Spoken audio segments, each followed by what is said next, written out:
কাশিদাসী মহাভারতে কুরুক্ষেত্র যুদ্ধর প্রস্তুতিতে আছে কোলাহলে মহাশব্দে না শুনি শ্রবণে। আর এ রাজ্যে যে রেটে প্রতিদিন রণহুঙ্কার শোনা যাচ্ছে তাতে কে বলবে যে ভোটের কুরুক্ষেত্র শুরু হতে এখনো বেশ কয়েক মাস দেরি। আর তার আগেই আজ নির্বাচন কমিশনের বিরুদ্ধে কার্যত যুদ্ধ ঘোষণা করে দিলেন মুখ্যমন্ত্রী। সেই নিয়েই প্রথম প্রশ্ন। কারো শাস্তি হতে দেব না, অফিসারদের সাসপেনশনের নির্দেশ নিয়ে কমিশনকে চ্যালেঞ্জ মুখ্যমন্ত্রী। জবাবে সন্তুষ্ট না হলে বা ব্যাখ্যা না পেলে মুখ্য সচিবের বিরুদ্ধেও হতে পারে পদক্ষেপ, দাবি কমিশন সূত্রে। এই রকম পরিস্থিতিতে বাংলায় সুষ্ঠুভাবে এসআইআর কি আদৌ সম্ভব? দ্বিতীয় প্রশ্ন। ভোটের তো অনেক দেরি, এখন থেকেই সাসপেন্ড, কোন আইনে নোটিশ? প্রকাশ্যে প্রশ্ন মুখ্যমন্ত্রী। ভোট ঘোষণা হলে তবেই কমিশনের ক্ষমতা, এটা ভুল ব্যাখ্যা, পাল্টা দাবি কমিশন সূত্রে। দুপক্ষের এই সংঘাত কি নজিরবিহীন সাংবিধানিক সংকট ডেকে আনতে পারে? তৃতীয় প্রশ্ন। কৃতদাস থেকে দালাল, এখতিয়ার নিয়ে প্রশ্ন তুলে কমিশন বিজেপি আঁতাতের অভিযোগ তৃণমূল নেত্রী। কোর্টে যান না খোঁচা বিজেপি। কমিশনের কাছেই দায়বদ্ধ ইআরওরা, মাঝে কেউ নেই দাবি কমিশনের। এই শাঁখের করাতে কিভাবে কাজ করবেন সরকারি কর্মীরা? চতুর্থ প্রশ্ন। ভোটের তালিকায় নাম আছে কিন্তু এলাকায় তাদের খুঁজে পেল না এবিপি আনন্দ, নামই শোনেননি স্থানীয় মানুষ। মঙ্গলকোট থেকে বারুইপুর, ভোটার লিস্টে সর্বত্র একই ছবি। বাংলার এইসব ভুতুরে ভোটার তাহলে রয়েই যাবে তালিকায়? পঞ্চম প্রশ্ন। ডানকুনিতে একই এলাকার ভোটার লিস্টে দু জায়গায় নাম তৃণমূল কাউন্সিলরের, অন্যদিকে চাঁপদানি আর শ্রীরামপুর দুই বিধানসভা কেন্দ্রেই নাম বিজেপি নেতার। গড়মিলের সঙ্গে শাসক বিরোধী দুপক্ষের নাম জড়ালে মানুষ ভরসা করবেন কোন তালিকায়? ষষ্ঠ প্রশ্ন। চিফ হুইপের পদ ছাড়ার পর সংসদ চত্বরে তৃণমূলের ধর্নাতেও গড়হাজির কল্যাণ বন্দ্যোপাধ্যায়। বললেন আরও ভালো পারফরমেন্স করে নিশ্চয়ই এরা প্রমাণ করবে যে আমি যোগ্য ছিলাম না। ক্রমশ কি চওড়া হচ্ছে দলের সঙ্গে ফাটল? তবে শুরুতেই দেখাবো অফিসারদের বিরুদ্ধে পদক্ষেপের নির্দেশের পাল্টা। এবার কমিশনকেই চ্যালেঞ্জ ছুঁড়ে দিলেন মুখ্যমন্ত্রী, দেখুন।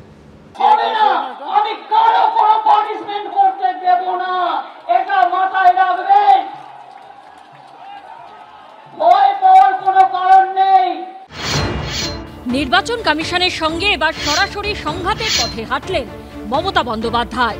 24 ঘন্টা আগেই ভোটার তালিকায় বেনিয়মের অভিযোগে দুজন ইলেকটোরাল রেজিস্ট্রেশন অফিসার বা ইআরও, দুজন অ্যাসিস্ট্যান্ট ইলেকটোরাল রেজিস্ট্রেশন অফিসার বা এইআরওকে সাসপেন্ড করতে মুখ্য সচিবকে চিঠি দিয়েছে নির্বাচন কমিশন। এই 4 জনের বিরুদ্ধে এফআইআর দায়ের করতেও বলেছে কমিশন।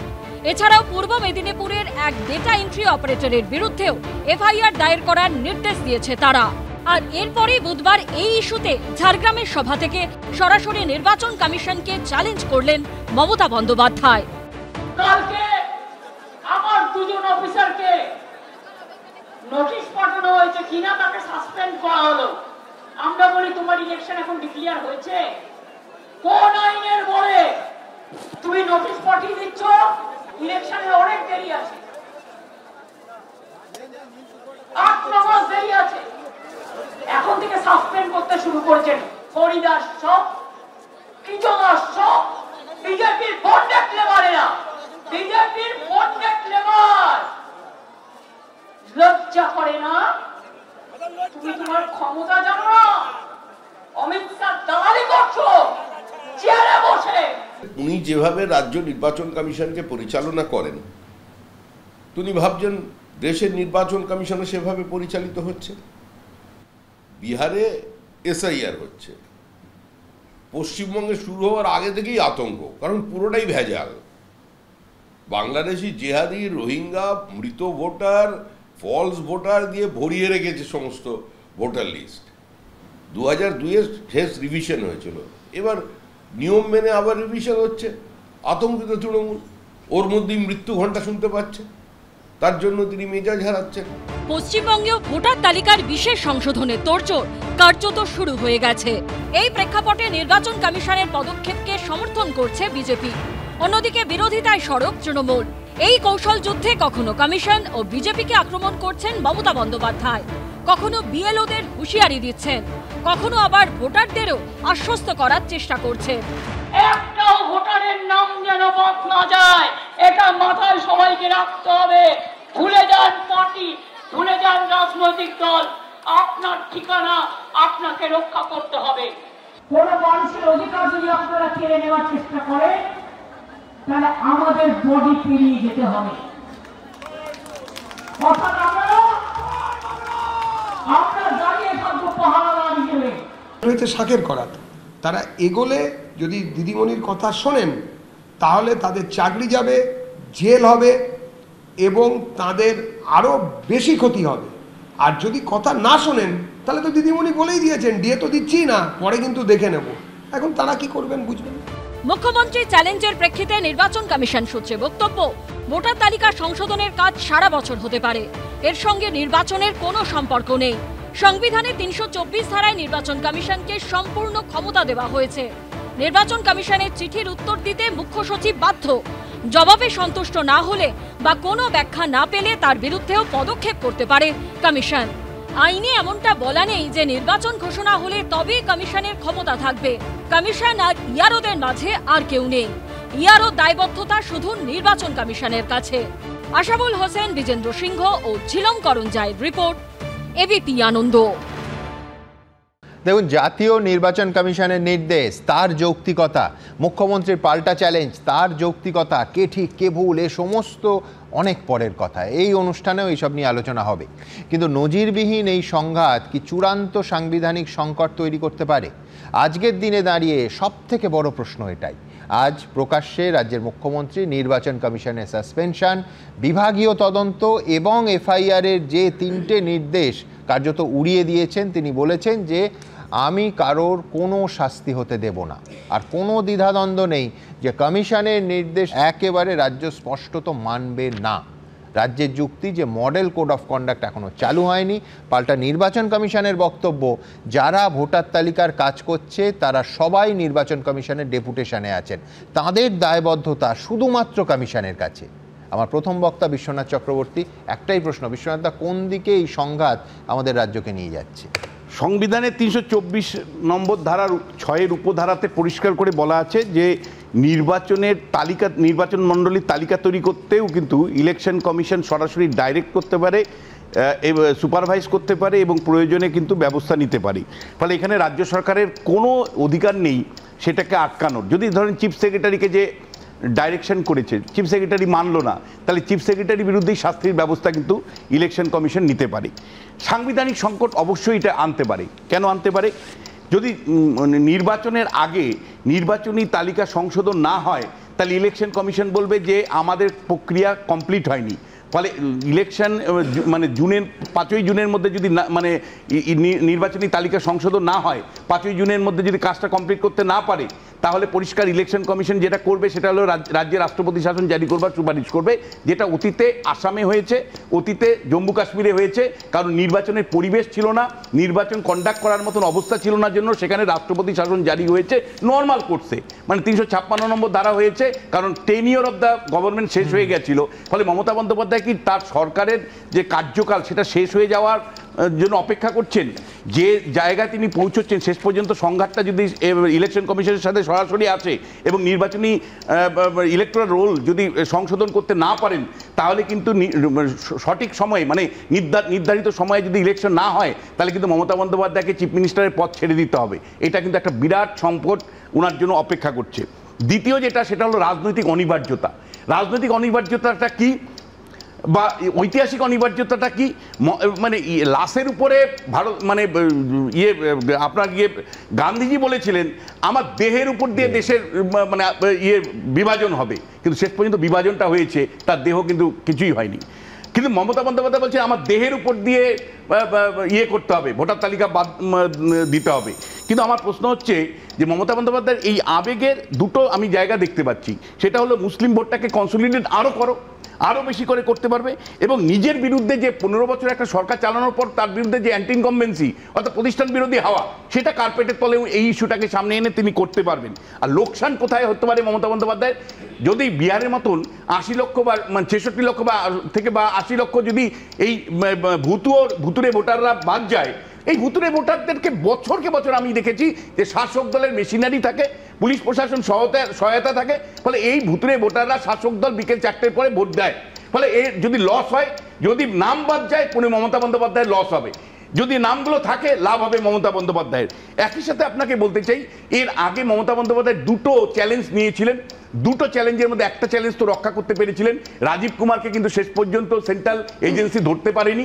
তিনি যে অবস্থান নিয়েছিলেন, মানে সেন্ট্রাল এজেন্সি বাধ্য হয়েছিল সেই অবস্থানের প্রতিরোধের কাছে ফিরে যেতে। আর দ্বিতীয় তিনি একই সাথে চ্যালেঞ্জ করেছিলেন যে আমার কাছে যখন 26,000 সরকারি স্কুলের চাকরি চলে গেল শিক্ষকদের, উনি বলেছিলেন আমার কাছে প্ল্যান এ আছে, বি আছে, সি আছে, ডি আছে, ই আছে, তোমাদের কোনো চাকরি কারোই যাবে না। কিন্তু দিনের শেষে কিন্তু সংবিধান বলছে, সুপ্রিম কোর্টের নির্দেশে কিন্তু প্রত্যেকটা 26,000 শিক্ষকেরই চাকরি চলে গেছে। আপনি দুটো সুবিধার কথা বললেন, আমি তৃতীয় আরেকটা বলি, সেটা হচ্ছে সরকারি কর্মচারীরা তারা বলবেন যে আমি সরকারের কথাই শুনবো, কারণ এই সরকার আমায় বিপদে পড়তে দিচ্ছে না, আমি বিপদে পড়লে বুক দিয়ে আমায় রক্ষা করছে। দেখুন, ইলেকশন কমিশন যদি বোঝে যে নির্বাচনী সংস্কার মানে তালিকা সংশোধন আমি করতে পারছি না, ইলেকশন কমিশন এটাকে পেছাতে থাকবে, পেছাতে পেছাতে এমন একটা জায়গায় গিয়ে পৌঁছবে, বলবে যে ডিউ কোর্সের ডিউ টাইমে আমরা ভোট করতে পারছি না। ডিউ কোর্ট টাইমে ভোট যদি না করতে পারে, তাহলে মমতা বন্দ্যোপাধ্যায় 5ই জুনের মধ্যে যদি ভোট না হয়, তাহলে মমতা বন্দ্যোপাধ্যায়কে কিন্তু মুখ্যমন্ত্রীর পদ ছেড়ে দিতে হবে। সেই সময়টা কিন্তু রাষ্ট্রপতি শাসন হবে। এবং এটা কিন্তু এর আগে হয়নি তা নয়, এর আগে জম্মু কাশ্মীরে নির্বাচনী তালিকা সংশোধন করতে পারেনি জন্য রাষ্ট্রপতি শাসন জারি করতে হয়েছে, তারপরে ইলেকশন হয়েছে। আসামের ঘটনাও কিন্তু এরকম আছে। ফলে মমতা বন্দ্যোপাধ্যায়কে সবসময় সতর্ক থাকা উচিত আমি মনে করি, যে সংঘাতটা এমনভাবে নিয়ে যাবেন না, আপনি রাজনীতির কারণে করছেন বুঝতে পারছি, মুসলমান ভোট পাওয়ার জন্য, কিন্তু সংঘাতটা যদি আপনি এমন জায়গায় নিয়ে যান যে শেষ পর্যন্ত নির্বাচন কমিশন বাধ্য হয় ভোট মানে ভোটের তারিখকে বিলম্বিত করতে, বা তালিকা সংশোধন হয়নি এই কারণেই ভোট যদি পিছিয়ে যায়, তাহলে কিন্তু আপনার আমও যাবে ছালাও যাবে। এবং একই সাথে আমি সুমনদা আরেকটা কথা বলতে চাই, যে দেখুন এর আগে না একাধিক ঘটনা আমি বলছি, আমরা সবাই চোর, মানে মানে এই ধরনের স্লোগান নিয়ে মমতা বন্দ্যোপাধ্যায় গেছে। আজকে যে ভাষায় উনি ইলেকশন কমিশনকে অ্যাটাক করেছেন, এর আগে অতীতে তিনি করেছেন, সেন্ট্রাল ফোর্সকে নিয়েও তিনি করেছেন, কিন্তু এখন দিনের শেষে এই প্রশ্নটা আমরা বারবার রাখবো যে কেন একটা বিশুদ্ধ ভোটার তালিকার দাবি উনি করবেন না মুখ্যমন্ত্রী হিসাবে। ধন্যবাদ বিশ্বনাথ চক্রবর্তী। বিশ্বনাথ দা বারবার চ্যালেঞ্জের কথা বললেন, দুটো চ্যালেঞ্জ বললেন, আমি তৃতীয় একটা আপনাদের মনে করিয়ে দিই। এটা হচ্ছে 2014 সালের লোকসভা নির্বাচনের সময় তখন মুখ্য নির্বাচন কমিশনার VS সম্পদ সরাসরি মমতা বন্দ্যোপাধ্যায়ের সঙ্গে সংঘাত। আনন্দবাজার পত্রিকার এটা 8ই এপ্রিল, বদলির আদেশেই সংঘাত, একেবারে স্পষ্ট করে বলা হয়েছিল। তার কারণ এক নবান্নে বার্তা পাঠিয়ে তৎকালীন নির্বাচন কমিশন বলেছিল যে একজন জেলা শাসক এবং 5 জেলার পুলিশ সুপারকে সরিয়ে দেওয়ার নির্দেশ। একেবারে সরাসরি ঠিক আজকে যেভাবে চ্যালেঞ্জ ছুড়ে দিয়েছিলেন মমতা বন্দ্যোপাধ্যায়, পূর্ব বর্ধমানের জামালপুরের নির্বাচনী সভা ছিল, তিনি স্পষ্ট বলেছিলেন যে নির্বাচন কমিশন আঞ্চলিক দলগুলোর বিরুদ্ধে চক্রান্ত করছে, বদলি করতে হলে সরকারের সঙ্গে আলোচনা করতে হবে, হয় Mamata Banerjee law and order দেখবে, নয়তো election commission law and order দেখবে। আমি নির্বাচন কমিশনকে চ্যালেঞ্জ করছি, কোনো অফিসারকে সরাবো না আমি মুখ্যমন্ত্রী থাকা পর্যন্ত, কিছু ঘটলে দায় আপনার, অর্থাৎ নির্বাচন কমিশনের। সুতরাং চ্যালেঞ্জের ইতিহাস আছে, কিন্তু আজকের যে এই পর্বের চ্যালেঞ্জ, সেটা কি কোনো সাংবিধানিক সংকট ডেকে আনতে পারে? আমরা এই প্রশ্ন করেছিলাম প্রাক্তন মুখ্য নির্বাচনী আধিকারিক জহর সরকারকে, আমরা এই প্রশ্ন করেছিলাম কলকাতা হাইকোর্টের অবসরপ্রাপ্ত প্রধান বিচারপতি দেবাশিস করগুপ্তকে। তাঁরা কি বলছেন এইবার দেখাবো। আমি কারো কোনো পানিশমেন্ট করতে দেব না, এটা মাথায় রাখবেন, ভয় পাওয়ার কোনো কারণ নেই। ভোটার তালিকায় বেনিয়মের অভিযোগে শাস্তির খাড়া ঝুলছে 4 জন রাজ্য সরকারি অফিসারের ঘাড়ে। সাসপেন্ড করার পাশাপাশি তাদের বিরুদ্ধে FIRও দায়ের করতে বলেছে নির্বাচন কমিশন। এই পরিস্থিতিতে কমিশনের কথা মানার পরিবর্তে সংঘাতের রাস্তায় হাঁটলেন মমতা বন্দ্যোপাধ্যায়। ভোটার তালিকার বিশেষ সংশোধন শুরু হলে যে ERO AEROদের ভূমিকা অত্যন্ত গুরুত্বপূর্ণ, তাদের পাশে দাঁড়িয়ে নিশানা করলেন নির্বাচন কমিশনকে। তুমি অফিসারদের ভয় দেখাচ্ছ, পুলিশকে ভয় দেখাচ্ছ, শুনুন আপনাদের প্রোটেক্ট করার দায়িত্ব আমাদের, আমরা আপনাদের রক্ষা করব জীবন দিয়েও। মুখ্যমন্ত্রী রাজ্যের প্রশাসনিক প্রধান, সাধারণ মানুষের ভোটে নির্বাচিত হয়ে সংবিধানের শপথ নিয়ে মুখ্যমন্ত্রীর আসনে বসেছেন মমতা বন্দ্যোপাধ্যায়। অন্যদিকে নির্বাচন কমিশনেও সাংবিধানিক সংস্থা, সংবিধান তাকে ভোট পরিচালনার দায়িত্ব দিয়েছে। কিন্তু এখন সেই নির্বাচন কমিশনের বিরুদ্ধেই বিজেপির সঙ্গে আতাতের অভিযোগে রণংদেহী মমতা বন্দ্যোপাধ্যায়। এই প্রেক্ষাপটে প্রশ্ন হলো, রাজ্য সরকার কি নির্বাচন কমিশনের সুপারিশ উপেক্ষা করতে পারে? রাজ্য সরকারের কি অভিযুক্ত 4 অফিসারকে সাসপেন্ড না করার ক্ষমতা আছে? ওটা পারে না, কোনো চিফ মিনিস্টারই পারে না, কারণ সংবিধানের আর্টিকেল 324, 25, 26, 27-এ ইলেকশন কমিশনের কাছে একটা স্পেশাল পাওয়ার দেওয়া আছে। সেটার বিরুদ্ধে চলে গেলে সংবিধানের ব্যাপার নিয়ে একটু টানাটানি আরম্ভ হয়, কোর্টে যেতে পারে, কোর্টে যখন যেতে পারে। রাজ্য সরকার ক্ষুব্ধ হলে কোর্টে যেতে পারে। রাজ্য সরকারের সঙ্গে নির্বাচন কমিশনের সংঘাত, এর ফলে কি বড়সড় সাংবিধানিক সংকটের পথে হাঁটতে চলেছে রাজ্য? যেহেতু নির্বাচন কমিশন একটি স্বায়ত্তশাসিত সংস্থা এবং কোনো নির্দিষ্ট রাজনৈতিক দলের প্রতিনিধি নিয়ে নির্বাচন কমিশন চলে না, সেক্ষেত্রে তার কথাটাকে নির্বাচন সংক্রান্ত কাজে মান্যতা দেওয়াটাই হচ্ছে স্বাভাবিক।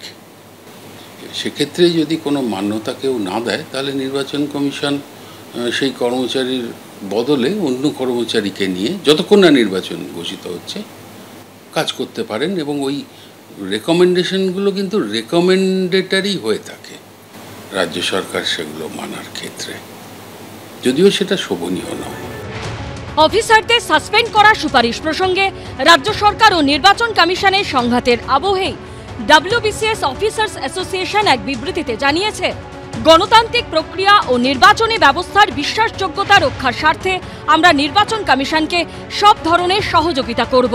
কিন্তু মূল প্রশ্ন, এই সংঘাত কি আরো জোরালো হবে নাকি আগুনে জল পড়বে? নির্বাচন কমিশন কি করবে? রাজ্য সরকার কি অবস্থান নরম করতে বাধ্য হবে নাকি ভোট যত এগিয়ে আসবে এই ধরনের সংঘাত আরো বাড়বে? আশাবুল হোসেন, ঝিলম করঞ্জাই ও সৌভিক মজুমদারের রিপোর্ট, এবিপি আনন্দ। দেখুন, মূল প্রশ্ন যদি হয় ভোটার তালিকার সংশোধন, ওই তালিকা থেকে ভুয়ো ভোটারদের জল যেটা ঢুকেছে বেনো জলটাকে বাদ দেয়া, তাহলে প্রশ্ন আরও বড়। আজকে মমতা বন্দ্যোপাধ্যায় বলছেন যে একটা নামও বাদ দিতে দেব না, নাম বাদ দিতে হলে আমাদের দেহ পেরিয়ে যেতে হবে।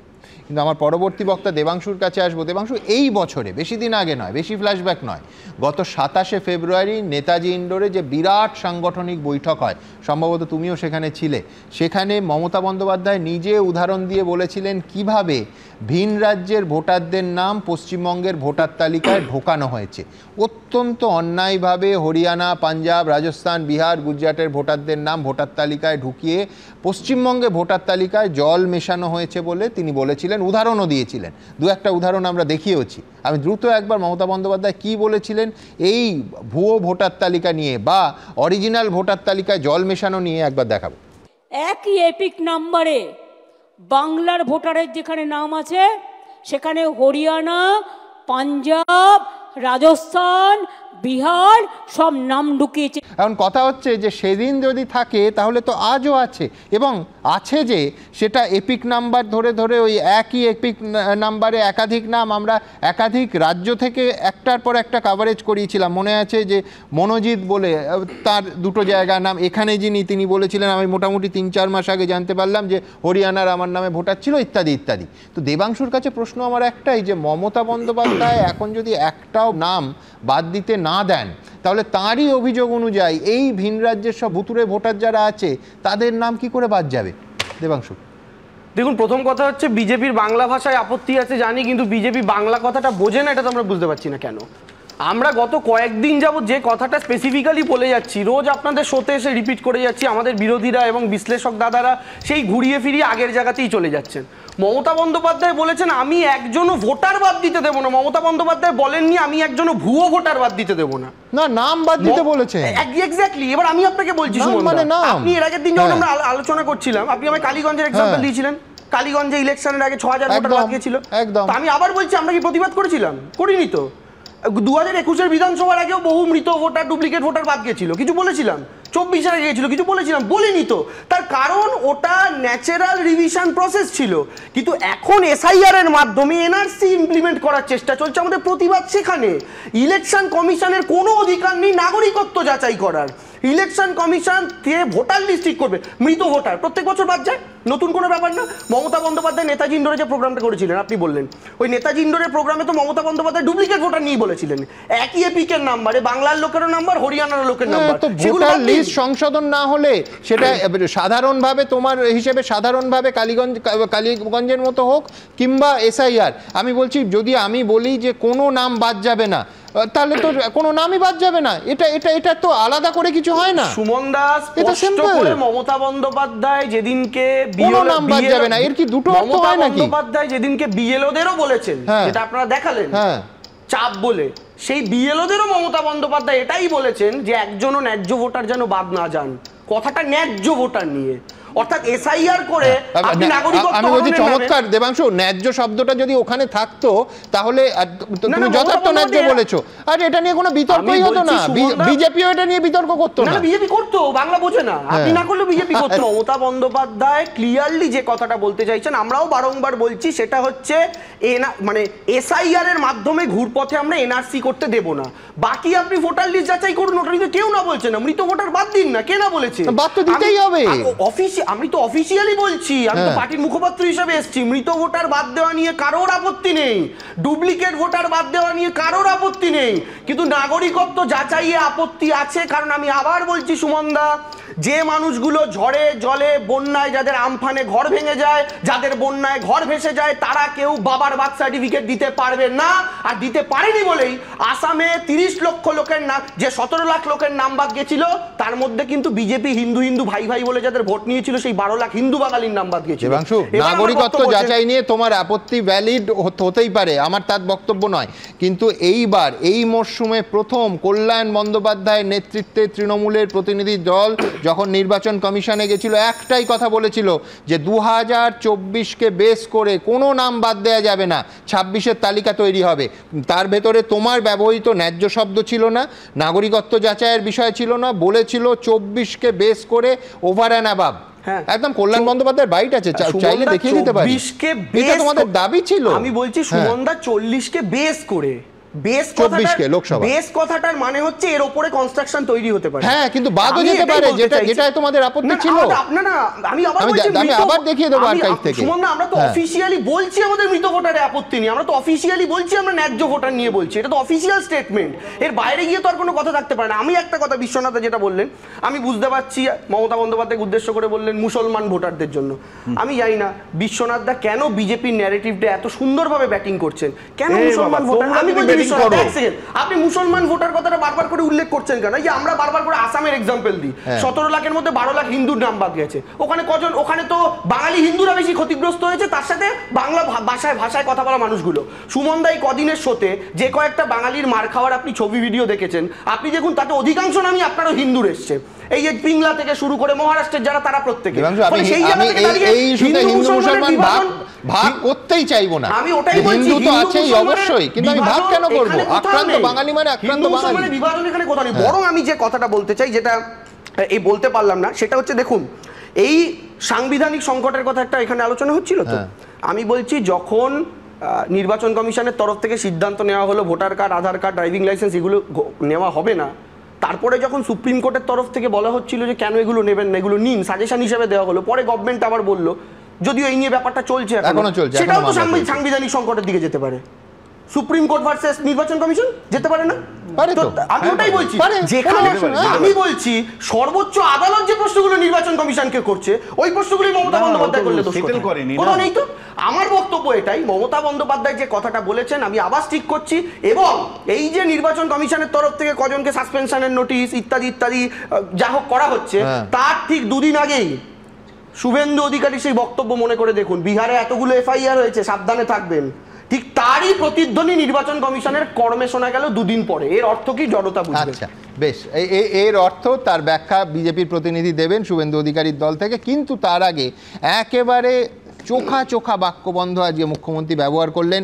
কৃতদাস হাতের পুতুল থেকে দালাল, কমিশন এবং বিজেপিকে কার্যত একই সঙ্গে বেঁধে টানা আক্রমণ চালালেন মুখ্যমন্ত্রী। কি ভাষায় দেখাবো।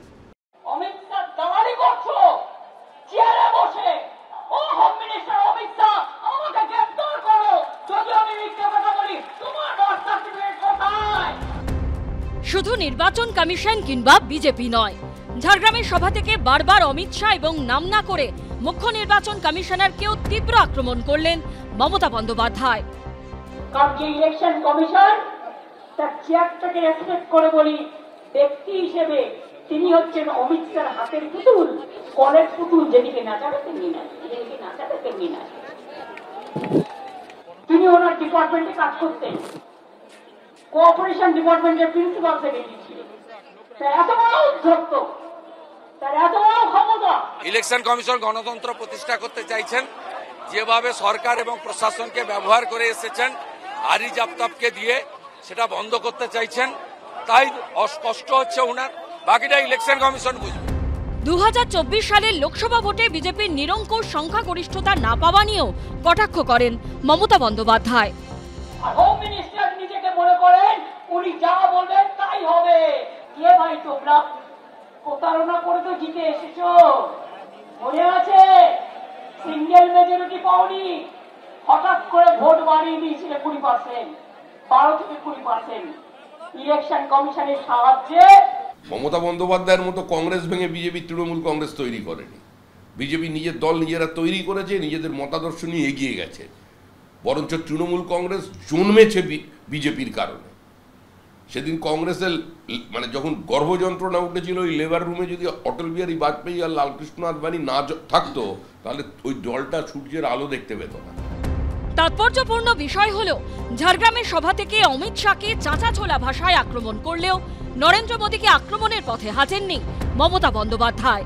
আশাবুল হোসেন, শিবাশিস মৌলিক ও ঝিলম করঞ্জাইয়ের রিপোর্ট, এবিপি আনন্দ।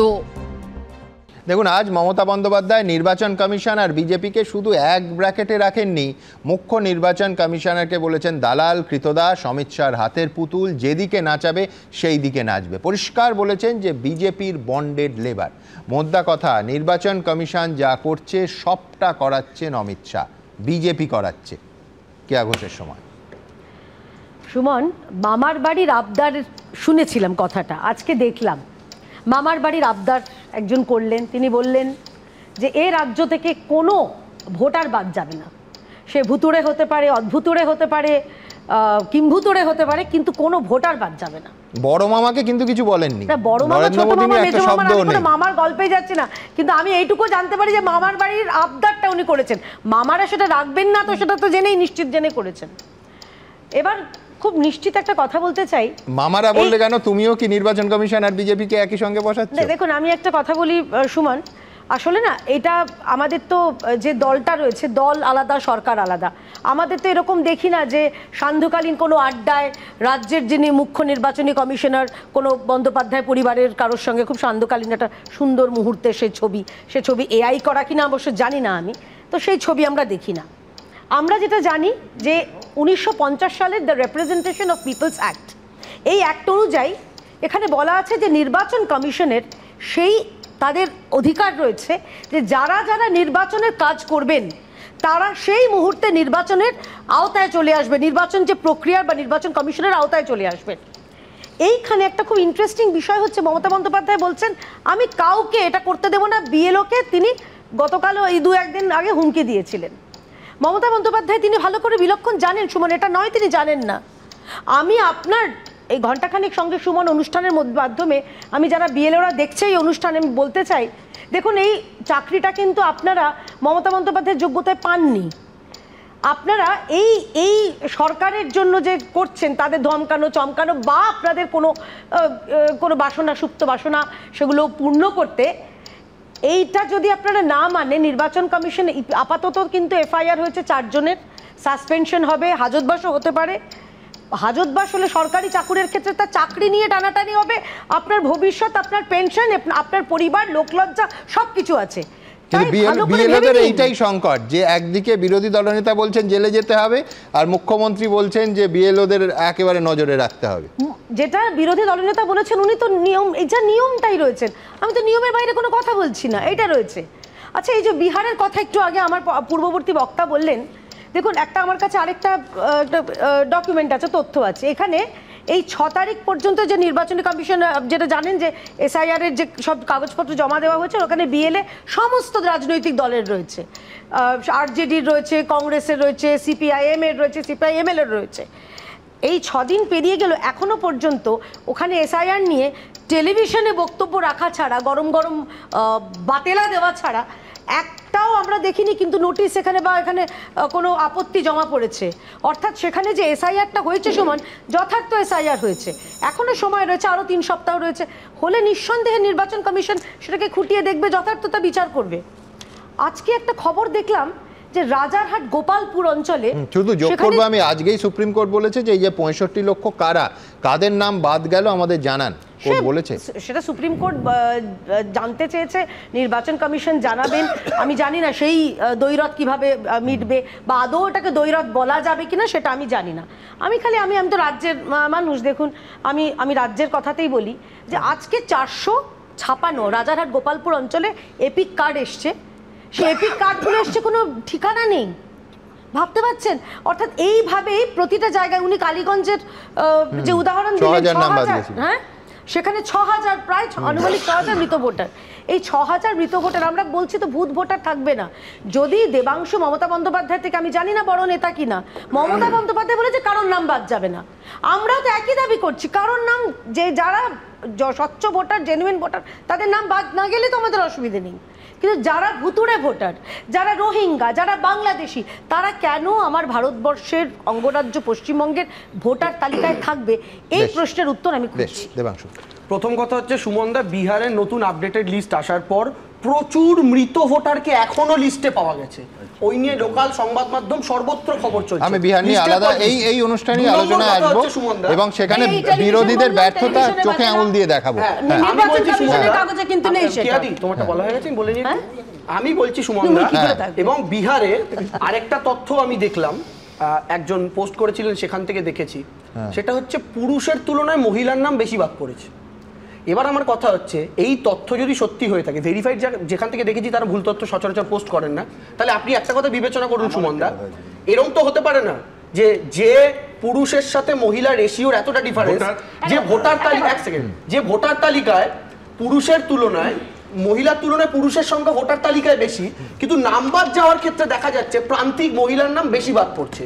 এর অঙ্কটা আমি বিহার নিয়ে আলাদা আসবো, তার কারণ বিহার নিয়ে তেজস্বী যাদবের সেই প্রেস কনফারেন্স থেকে শুরু, আমি পরপর আসবো, কিন্তু সে ভিন্ন প্রসঙ্গ। হ্যাঁ, আমি যাব, কিন্তু সব থেকে বড় কথা, তেজস্বী যাদব যেটাকে প্রকাশ্যে করেছেন সেটাকে খুব নরম করে বললেও কেউ ফেরেববাজি বলতে পারেন। আমি কেন এই এত বড় কথাটা বললাম আমি তার ব্যাখ্যা আসবো, কিন্তু নিজের রাজ্যে আগে আসি, তারপরে প্রতিবেশী রাজ্যে যাওয়া যাবে। দেখুন, জাতীয় নির্বাচন কমিশন গতকাল রাজ্যের মুখ্য সচিবকে যে চিঠিটা পাঠিয়েছে, তার মধ্যে কিন্তু কোথাও কোনো সুপারিশ, উপরোধ, অনুরোধ কিচ্ছু নেই। প্রথমেই একদম পরিষ্কার বলে দেওয়া হয়েছে যে যারা ভোটার তালিকা সংক্রান্ত কাজে যুক্ত তারা কার্যত নির্বাচন কমিশনের ডেপুটেশনে আছেন। এই ভাষায় লেখা হচ্ছে, shall be deemed to be on deputation to the election commission for the period during which they are so employed. আমি আমার পরবর্তী বক্তা জয়ন্ত নারায়ণ চট্টোপাধ্যায়ের কাছে আসবো।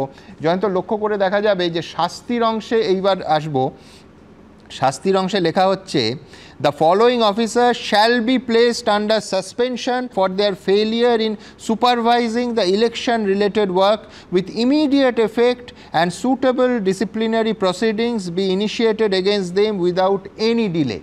জয়ন্ত, লক্ষ্য করবে এখানে শ্যাল বি শব্দবন্ধ ব্যবহার করা হয়েছে, মেবি, উইল বি কিচ্ছু নয়। অর্থাৎ রেকমেন্ডেশন নয়, স্পষ্ট ইনস্ট্রাকশন, সুপারিশ টুপারিশ নয়, একেবারে নির্দেশ। মুখ্যমন্ত্রী অবশ্য আজকে বলে দিয়েছেন যে আমি কোনো শাস্তি হতে দেব না। এরপর কি হতে পারে জয়ন্ত? সুমন, মাননীয় চিফ সেক্রেটারিকে 5ই August 2025 election commission of India যে চিঠিটা দিয়েছেন তা কিন্তু ভয়ঙ্কর। তার সাবজেক্টে লেখা আছে irregularities in disposal of form 6 application. আমরা জানি ফর্ম 6 অ্যাপ্লিকেশানে থাকে ফর ইনক্লুশন অফ, মানে নাম অন্তর্ভুক্তির জন্য যে অ্যাপ্লিকেশন, সেটা কিন্তু এই ফর্ম 6 অ্যাপ্লিকেশন। এবার আমি সরাসরি আইনের কথায় আসি, যে কি ক্ষমতা রয়েছে এই ইলেকশন কমিশনের। সংবিধানের পার্ট 15, সেখানে ইলেকশনস এই চ্যাপ্টারটা রয়েছে, আর তার 324 নম্বর অনুচ্ছেদে পরিষ্কার বলা আছে ইলেকশন কমিশনের ক্ষমতা, কর্তব্য আর ইলেকশন কমিশন কি কি করতে পারে যদি কখনো এই আইনটাকে ভায়োলেট করা হয়। তার সঙ্গে আমাকে বলতে হবে representation of the people act 1950 তার 13B ধারায় বলা আছে একজন ইলেকটোরাল রেজিস্ট্রেশন অফিসার হলেন একজন statutory authority for preparation revision of electoral rolls under the superintendent's direction and suspension of election commission of India. অর্থাৎ ভোটার তালিকা তৈরির ব্যাপারে প্রিপারেশন এবং রিভিশনের ব্যাপারে ইআরও হলেন স্ট্যাটুটরি অথরিটি এবং এই ইআরও তিনি ইলেকশন কমিশনের অধীন। এরপর 13C এই ধারায় বলা আছে representation of the people act 1950 chief election officer CEO, district election officer DEO, electoral registration officer ERO, assistant electoral registration officer এইআরও এবং অন্য যে অফিসার ও স্টাফ যারা ওই ইলেকটোরাল রোল প্রিপারেশন রিভিশন অথবা কারেকশন করবার কাজে থাকবেন, ধরে নিতে হবে তোমার প্রশ্নের উত্তর, তারা সরাসরি within inverted commas be subject to the control superintendence and discipline of the election commission. অর্থাৎ রাজ্য সরকারের এই মুহূর্তে কোনো ক্ষমতা নেই তাদের বাঁচাবার অথবা তাদের সাজা দেবার, এটা কিন্তু পরিষ্কার করে বুঝতে হবে। সাবসেকশন 1 অফ সেকশন 32 বলছে ওই ইআরও এইআরও এবং অন্য কোনো কর্মী যদি ইলেকটোরাল রোল প্রস্তুতি সংক্রান্ত কোনো কাজে guilty of any act or omission or breach of such official duty তাকে পাওয়া যায়, শব্দগুলো ভালো করে খেয়াল করবেন, guilty of any act, omission অথবা breach of such official duty, তাহলে তার 3 মাস থেকে 2 বছর পর্যন্ত সাজা হতে পারে এবং এখানে কেউ বলতে পারবেন না আমি বুক দিয়ে রক্ষা করব, আমি ওকে বাঁচাবো, কারণ বাঁচাবার ক্ষমতা নেই। এবারে আমি বলি কেন আমি এত চিন্তিত, কিন্তু আমি বলছি যে এক্সিকিউটিভ পার্টে তো মমতা বন্দ্যোপাধ্যায় এবং তার সরকার, না তারা বলছি হ্যাঁ তারা বললেন যে আমি এই যেগুলো বলছেন যে সাসপেনশন এফআইআর করব না, একেবারে পরিষ্কার বলে দিন। এইবার কি হতে পারে?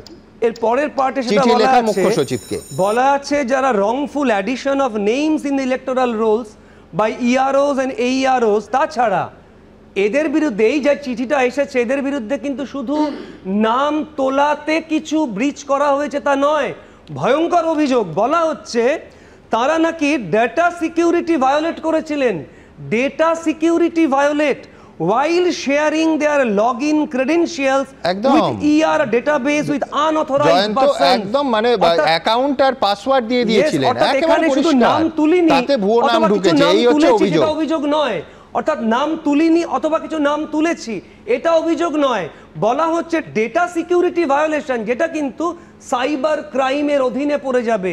এবং যদি এই অভিযোগগুলি আসা সত্ত্বেও পুলিশ বা তদন্তকারী সংস্থা তারা কেস চালু না করেন, তারা বাঁচাবার চেষ্টা করেন, আমি এই শব্দটা ব্যবহার করব, কার ঘাড়ে কটা মাথা আছে যে সাইবার ক্রাইমের অভিযোগ এবং এই নির্দিষ্ট অভিযোগ আসা সত্ত্বেও তাকে বাঁচাবার চেষ্টা করবেন।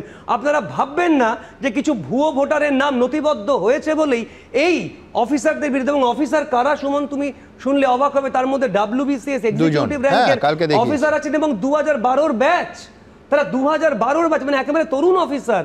তারা কি করে কোন প্ররোচনায় পড়ে এই অপরাধের আওতায় পা বাড়ালেন আমি জানা নেই, কিন্তু যদি এরকম হয়ে থাকে তাহলে কিন্তু বুক দিয়ে রক্ষা করা যাবে না। তুমি যেটা বলছো যে আমি বাঁচাবো কেস করব না, এটা কখনোই হতে পারে না। আইনে একটু আগে আলোচনা হচ্ছিল যে শুধু নৈতিক, এটা অনৈতিক না, এটা তো চরম বেআইনি।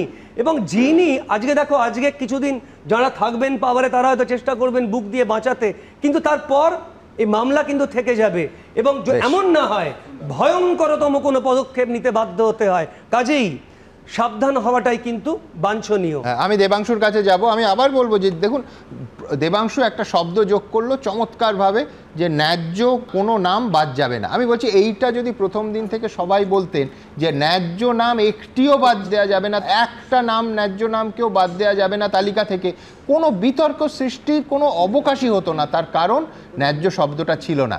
প্রত্যেকবার তৃণমূল কংগ্রেসের ভার্সানে এসেছে, স্বয়ং মুখ্যমন্ত্রী বলেছেন একটিও নাম বাদ দেওয়া যাবে না।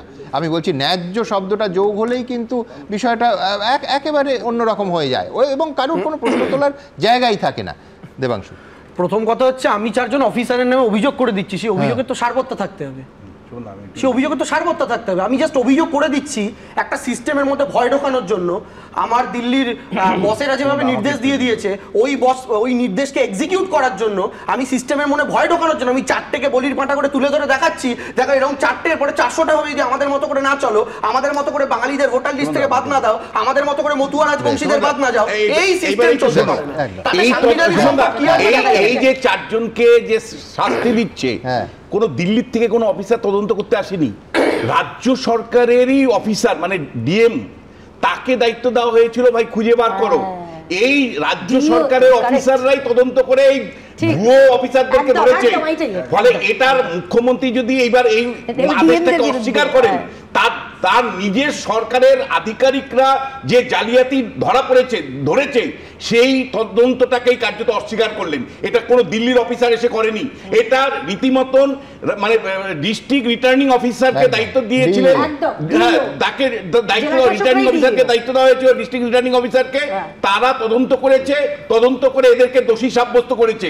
ফলে আমি আপনাকে বলছি মমতা বন্দ্যোপাধ্যায়কে মানে হয় কুল রাখতে হবে, না হলে আপনার মানে দুটো কাউন্টার ঠিক একই জিনিস। আমি উল্টো দিকে আগে যদি বলি, আমি উল্টো দিকে তৃণমূল এটা পারে। ধন্যবাদ বিশ্বনাথ। আমি এই কথাটাই বলতাম যে এক্ষেত্রে যারা ডি অর্থাৎ জেলা শাসক তারাই কিন্তু এই যে ডিসক্রিপেন্সি বা ফেরেববাজি বলুন চুরি বলুন এটা ধরেছে। মমতা বন্দ্যোপাধ্যায়কে এবার তাহলে জেলা শাসকদের শাসাবেন উনি কি? এবং আরেকটা মাথায় রাখতে হবে সবার উপরে কিন্তু চিফ সেক্রেটারি মুখ্য সচিবও কিন্তু নির্বাচন কমিশনের কাছে তাকে জবাবদিহি করতে হবে, কারণ তিনি যদি এটা হতে দেন তাহলে তার ক্ষেত্রে ইস্যু হবে। বিশ্বনাথ দার এই তথ্য যদি সত্যি হয়, আমার সত্যি 100% সত্যি কথা বলেনি আমি 100% 200% তো পাবলিক বুঝবে। না না আমি বলছি জনগণই বুঝবে আলটিমেটলি, তোমার সরকার। আমাদের জয়ন্তদা যেটা ওখানে বসে বললেন যে কোন উদ্দেশ্যে কাদেরকে দিয়ে করানো হয়েছিল, এবং বিশ্বনাথ দা গত 7 দিন যাবত আলোচনা বিশ্বনাথ দা বিশ্লেষণ যদি শোনেন তাহলে হচ্ছে অ্যাডমিনিস্ট্রেশনকে কন্ট্রোল করা, নিয়ন্ত্রণ করা, রাজনৈতিক ভোটের সময় ইউজ করা। বিশ্বনাথ দা বারবার বলেন তো। আচ্ছা এইটা যদি হয়ে থাকে সত্যি কথা, তাহলে কার নির্দেশে এইটা করলো বিশ্বনাথ দা? যারা উচ্চতর অফিসাররা আছেন তারা কি হয়েছে না এক সেকেন্ড, আমি বলছি ডিএম এর কিন্তু সরকারের নির্দেশের ক্ষেত্রে লাগে না। এবার আমার সুমন দা যদি ডিএম জেলা সর্বোচ্চ নির্বাচন অফিসার ডিএম ইলেকশন অফিসার হয় সুমন দা, ঠিক আছে, তারাই ডিস্ট্রিক্ট ইলেকশন অফিসার। এবার আমার কথা হচ্ছে তারা যখন তাদের ওই ইআরও থেকে শুরু করে যাদেরকে ধরিয়ে দিচ্ছেন, তো তারা মানে তারা তো নিজের নির্দেশ দিয়ে ধরাচ্ছেন, তারা তো তুমি বলছো তো তারা নিরপেক্ষভাবে কাজ করেছেন তো। বলছি যদি এটা হয়ে থাকে তাহলে তো প্রথম অভিযোগটা মিথ্যা হচ্ছে যে এই যে মানে নির্বাচন কমিশনের সাথে সহযোগিতা করা। না না আমি ব্যাপারটা সহজ করি, সেটা হচ্ছে এক সেকেন্ড। দেবাংশু যেটা বলতে চাইছে সেটা হচ্ছে যে সবসময় বলা হয় যে রাজ্যের অফিসাররা রাজ্যের কথা শুনে চলে, তারা বায়াস, অথচ দেখুন এইখানে আপনার কথা অনুযায়ী যে স্বয়ং জেলা শাসক তার তথ্যের ভিত্তিতেই এদের চিহ্নিত করা হয়েছে। এইবার হলো জেলা শাসক তো মমতা বন্দ্যোপাধ্যায় সাগরিকা ঘোষের কথা শুনে করেছে। সাগরিকা ঘোষ মমতা বন্দ্যোপাধ্যায়ই তো প্রথম দাবি জানিয়েছিল, যেটা কুণাল ঘোষ পরশুদিন বললো যে নির্বাচনী তালিকা সংশোধন করতে রাখা যাবে না। জেলা শাসক কি তখন জানতো যে মমতা বন্দ্যোপাধ্যায় মানে 180 ডিগ্রি ঘুরে যাবে? মমতা বন্দ্যোপাধ্যায় যদি মানে এরকম যদি পুরোপুরি অন্য অবস্থান নিত, একটু বলতাম মমতা বন্দ্যোপাধ্যায় যে কয়েকদিনের মধ্যে 180 ডিগ্রি ঘুরে যাবে যদি জানতো, তাহলে এই জেলা শাসকের মানে কাঁধে এত মাথা। এইটাই আমি বলছি আপনার আপনি এটা জানেন মমতা বন্দ্যোপাধ্যায় বলে নিচ্ছেন, এক কথা রিপিট করলাম আমি বলছি এই কথাটা আপনি যে বললেন যে জেলা শাসক এই যে তার অধস্তন কর্মীদের উপরে এইটা করেছে, খোঁজ খবর করেছে, ইনভেস্টিগেট করেছে, আপনি বললেন তো করেছেন তো দাদা, এই যে করেছেন তারা এই করাটাকে আপনি ওপেন ডকুমেন্ট তারা করেছেন, আপনি এটা বললেন কিন্তু আপনি এই তথ্যটা এই চিঠিটা কোথা থেকে পেলেন? সাগরিকা ঘোষের বলার পর এটা হয়েছে। না আমি এটাই তো বুঝতে পারছি না, আপনি সাগরিকা খুব ভালো কাজ করেছে ও বিভিন্ন কিন্তু জেলা শাসকের এই কাজটা সাগরিকা বলা হয়েছে, এই তথ্যটা আপনাকে কে দিল? আমি দুপক্ষকেই থামালাম। আচ্ছা বেশ, বর্তমান উত্তপ্ত হলে আমি কি করি? বর্তমান উত্তপ্ত হলে আমি ফ্ল্যাশব্যাকে ফিরে যাই, কারণ অতীতে অনেক শান্তি আছে। ঠিক যেমন এক্ষুনি কৌস্তব বলতেই পারে যে এটা নজিরবিহীন সংঘাত, নির্বাচন কমিশন এইভাবে আক্রান্ত হতে হচ্ছে, কিন্তু এই রাজ্যের মানুষ একটু স্মরণ করে দেখতে পারেন 2006 সালে এই ধরনের একটা সংঘাত কিন্তু হয়েছিল। কিন্তু কৌস্তব বলার আগেই আমি বলে দিই, সেই সংঘাতটা হয়েছিল একজন রাজনীতিবিদ সরাসরি নির্বাচন কমিশনের একটার পর একটা তার বিরুদ্ধে অভিযোগ তোলেন। তার নাম রাজ্যের মন্ত্রী, তৎকালীন মন্ত্রী প্রয়াত সুভাষ চক্রবর্তী। 2006 সালের 7ই মার্চ সুভাষ চক্রবর্তী সরাসরি নির্বাচন কমিশনকে আক্রমণ করেন। দেখাবো। এই হামলাগুলো দুদিন আগে আমাদের পায়ে পড়তো, দুদিন পরে আবার পায়ে পড়বে। তারা এখন অন্য কথা, লেজ মোটা হয়ে গেছে, ভাবছে তাদের আর ধরা যাবে না। আরে মোল্লার দৌড় মসজিদ পর্যন্ত, ওই 11ই মে পর্যন্ত, তারপরে আমরা আছি, আমরা ছিলাম, আমরা থাকবো। 2006-এর 24শে আগস্ট কি বলেছিলেন সুভাষ চক্রবর্তী নির্বাচন কমিশনকে আক্রমণ করে? দেখাবো। এবারকার নির্বাচন কমিশন একটা নির্দিষ্ট ঘনিষ্ঠ নেতিবাচক দৃষ্টিতে পশ্চিমবাংলাকে অপমানিত অসম্মানিত করতে এসেছে। নির্বাচন কমিশন নোংরা রাজনীতি করতে উঠতে পারেন। তারা হল তার যেখানে ভোটার লিস্টে নাম ওঠার কথা 6 কোটি 60 লক্ষ, সেখানে তার নাম উঠছে হচ্ছে তামিলনাড়ুর সঙ্গে তুলনায় 2 কোটি ভোটার পাওয়া। এরপর যদি কেউ বলে যে উদ্দেশ্য নিয়ে নির্বাচন কমিশন এই খেলা করেছে, আমরা তার জন্য তার বিরুদ্ধে এফআইআর করতে হবে। কি আশ্চর্য দেখুন, এরপর 2009 সালের 12ই মে স্টুডিওতে তাকে আমি জিজ্ঞেস করেছিলাম যে এই লাগাতার নির্বাচন কমিশনকে আক্রমণ, শুধু পর পর আক্রমণ, একটার পর একটা জনসভা থেকে আক্রমণ কেন করেছিলেন? দেখুন তো আজকের যে যুক্তি নির্বাচন কমিশনের বিরুদ্ধে গোটা দেশ জুড়ে বিভিন্ন রাজনৈতিক দল তুলছে, তার সঙ্গে কোথাও মিল খুঁজে পান কিনা? তারা যে মেথডটা নিয়েছিল, এই হলে ভোট দেওয়া যাবে, এই দেওয়া যাবে না, এটা হচ্ছে মুখে বলা হয়, কিন্তু একটা নির্দেশ আসে 10% কাট করো, 5% কাট করো। স্বাভাবিকভাবে তারা বেপরোয়াভাবে কাট করে। আপনি বলছেন ব্লাইন্ডলি? আমি গতবারে যে নির্বাচন কেন্দ্রে ছিলাম তার নাম বেলগাছিয়াপুর, সেটা রাজ্যের বৃহত্তম কেন্দ্র ছিল। আমার কেন্দ্র থেকে 55,000 ভোটের নাম কেটে দেওয়া হলো। যে ঢালাও নির্দেশনামা দেওয়া হয়েছে এটার মধ্যেই মানে ট্রান্সপারেন্সি নেই। তার ফলে এই যে 2006 নির্বাচন হয়ে গেল, নির্বাচনে আমি কিছু কথাবার্তা বলেছিলাম যেটা ওদের সঙ্গে মেলেনি। আবার মামলাও আছে, 6টা মামলা এখনো চলছে। আবার দেখুন এই অংশটা যখন চলছিল কেয়া বলছিল যে ইতিহাসের পুনরাবৃত্তি, আমি বলছি একটা তফাৎ আছে। তার কারণ সুভাষ চক্রবর্তী 2006 সালে পরেই আক্রমণের পর একেবারে প্রেস কনফারেন্স করে তার দলের তরফ থেকে জানিয়ে দেওয়া হয় যে সুভাষবাবু যেটা বলেছেন সেটা ব্যক্তিগত মত, দল তার সঙ্গে সম্পূর্ণ সহমত নয়। আমি বলছি এইখানে তফাৎ। কিন্তু এইবারের সংঘাতটা কেন সাংবিধানিক সংকট ইত্যাদি ইত্যাদি এত বড় বড় বিষয় উঠছে, তার কারণ সরাসরি হেড অফ দ্য স্টেট মুখ্যমন্ত্রী মমতা বন্দ্যোপাধ্যায়, প্রশাসনের প্রধান, সরকারের প্রধান সরাসরি এই আক্রমণটা করছে নির্বাচন কমিশনকে। একটা তফাৎ অবশ্য আছে। কৌস্তবের মত শুনবো। আমি বলবো যে সুভাষদা বেঁচে নেই, আমরা জানি কি নিদারুণ নির্বাচন কমিশন ভূমিকা পালন করেছিল। স্পেশাল অবজারভার পাঠানো হয়েছিল কেন্দ্রে কেন্দ্রে। কেজরিওয়ালের কথা তোমার নিশ্চয়ই মনে আছে? নিশ্চয়ই মনে আছে। তো রিভিশন, ভোটার লিস্টে রিভিশন করতে হবে। ভোটার লিস্টে রিভিশন মানে বাংলাদেশি ইস্যু, অনুপ্রবেশকারী ইস্যু সবটা একসাথে গুলিয়ে দিয়ে যে বাইনারি তৈরি করার চেষ্টা হচ্ছে সেটা অত্যন্ত খারাপ। আমি বলছি ডবল ভোটার লিস্টে 2002-তে যখন এসআইআরও হয়েছিল কৌস্তব, 28 লক্ষ নাম বাদ গেছিল, বামপন্থীরা সেটা নিয়ে আন্দোলনও করেননি, রাস্তায়ও নামেননি, মেনে নিয়েছিলেন। না মেনে নেওয়া হয়েছিল, 2006 বিপুল জয়ও পেয়েছিলাম। এবং শুধু তাই নয় সুমনদা, তুমি খেয়াল রাখবে বামফ্রন্ট সরকারের সাথে তৃণমূলের তুলনা করলে ডাইলিউট করে দেওয়া হবে। আমাদের সময় একটা পঞ্চায়েত নির্বাচন, সেই নির্বাচনে বিরোধীরা বলল আধা প্যারামিলিটারি আনতে হবে, প্যারামিলিটারি এলো। শুধু লোকসভা নির্বাচনের সময় নয়, আমাদের রাজ্যে আমাদের সময় কর্পোরেশন নির্বাচন, সেক্ষেত্রে কলকাতা কর্পোরেশন নির্বাচন প্যারামিলিটারি আনতে হবে, প্যারামিলিটারি এসেছিল। যাই হোক, বিরোধীরা জিতে হচ্ছে বারবার, এখন আর সব জেতে না। আমি বলবো স্টুডিওতেও কিন্তু ডবল এন্ট্রি আছে, মানে শুধু ভোটার লিস্টে না, আজকে তো তৃণমূল বিজেপির ডবল এন্ট্রি আছে। চন্দ্রবিন্দু গান লিখেছিলেন, আমাদের ছাদে কে বসে বসে কাঁদে, তৃণমূল এখন পণ করেছে আমাদের বুথে ভোট দেবে বুথে, বুথে ভোট দেবে ভূত। আর কি দ্বিজেন বন্দ্যোপাধ্যায়রা বুথে এসে ভোট দিয়ে চলে যাবে, আমরা তো জানি এটা সল্টলেকে যা ঘটেছিল।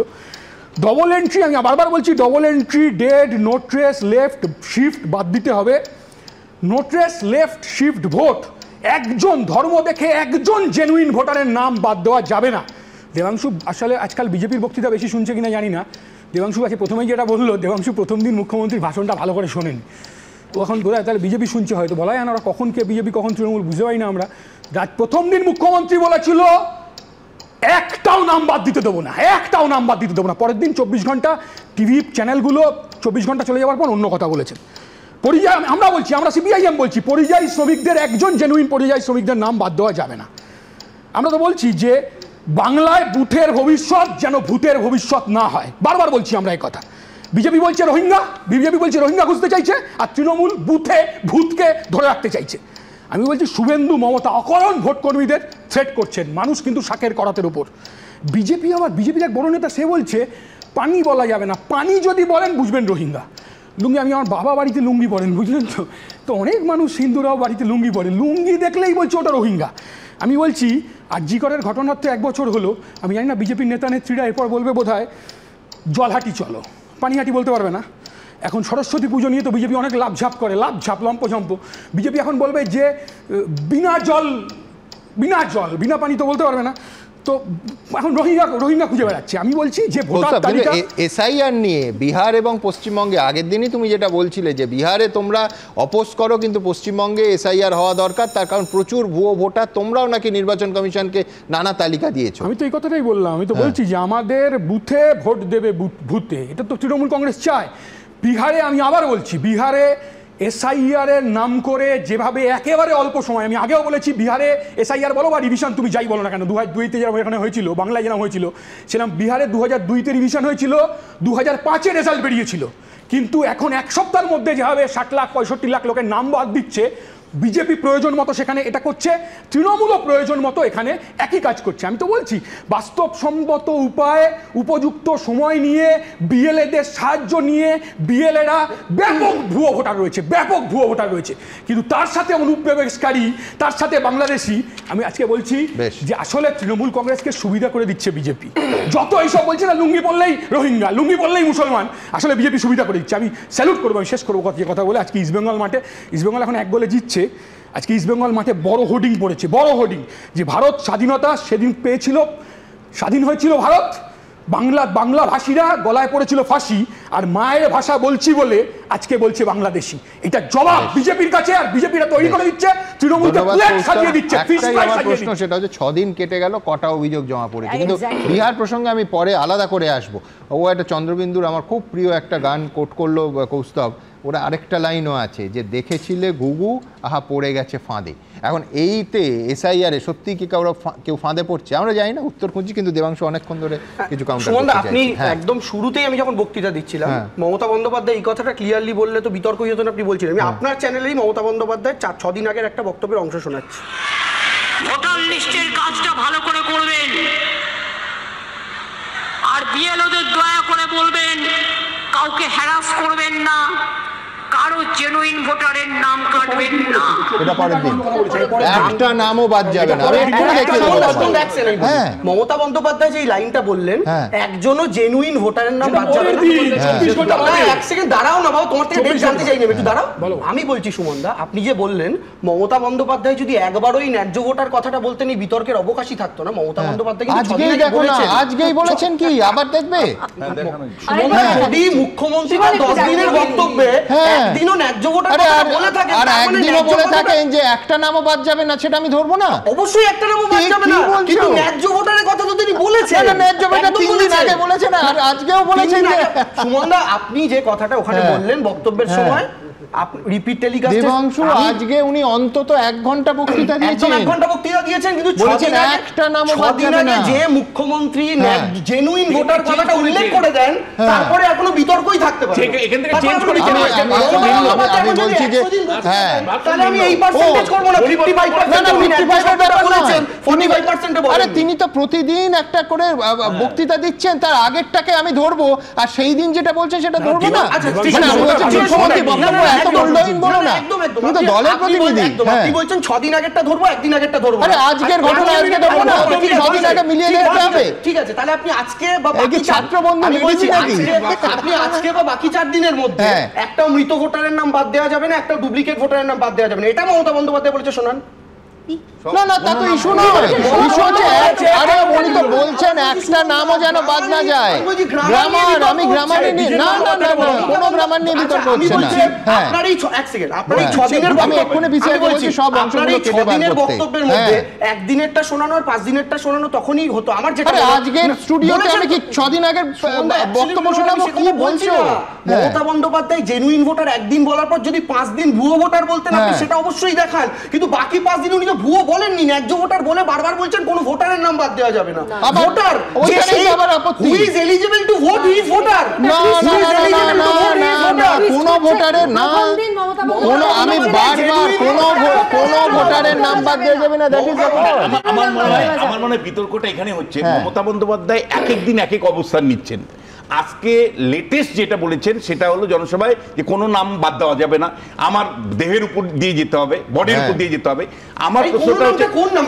দেখো আমরা তো বলছি কোন নাম, উনি একবার বলেছেন কোন নাম আছে, মৃত নাম আছে, ভুয়ো নাম আছে, উনি বলেছেন মৃত নাম আছে, উনি বলেছেন এটা নিয়ে আমরা অনাবশ্যক সময় নষ্ট করছি। এক সেকেন্ড, না না না প্রত্যেকটা বাক্যে ন্যায্য করতে হবে। এক দুই হচ্ছে দেবাংশ থিওরি আমি ধরলাম যে কোনো ভোটার বাদ দেওয়া যাবে না, তিনি বলেননি ন্যায্য। আচ্ছা কারা আছে ভোটার তালিকায়? মানে এই ভোটার তালিকায় ধরুন এর পরের প্রতিবেদনটা রাখলেই এই বিতর্কটাই গত 5 মিনিটে যে সময় নষ্ট হলো সেটাকে অর্থহীন মনে হবে আপনার। তার কারণ মঙ্গলকোট এবং বারুইপুর এই বিরাট রাজ্যের দুটো ছোট্ট জনপদ, সেই দুটো জনপদে ভোটার তালিকা নিয়ে দেখা যাচ্ছে যে এমন এমন মানুষের নাম আছে ঠিকানা সহ তাদের অস্তিত্ব নেই। না না মারা যাননি, ওই 22 লক্ষ বিহারের ভোটারের মতো মৃত ভোটার নন, তাদের কোনো অস্তিত্ব নেই, কোনোদিন ছিল না সেখানে। শুধু মঙ্গলকোট আর বারুইপুরের যদি এই হাল হয় গোটা রাজ্যের অঙ্কটা ভাবুন। আমি আবার বলছি এরা কোনো জেনুইন ভোটার টোটার নয়, কাগজে কলমে এরা জেনুইন ভোটার, অবশ্যই এরা ভোটার, দেবাংশুর অঙ্ক মিলিয়ে ভোটার, হয়তো ভোটও দেয়, কিন্তু এদের পৃথিবীতে কোনোদিন কোনো অস্তিত্ব ছিল না। আমার পরের প্রতিবেদনটা দেখিয়ে দেবে যে গত 5 মিনিট কেন স্টুডিওর সময় নষ্ট হলো। ভোটার লিস্টে যেন ভুরি ভুরি মিস্টার ইন্ডিয়া, তালিকায় বহাল তবিয়তে রয়েছেন।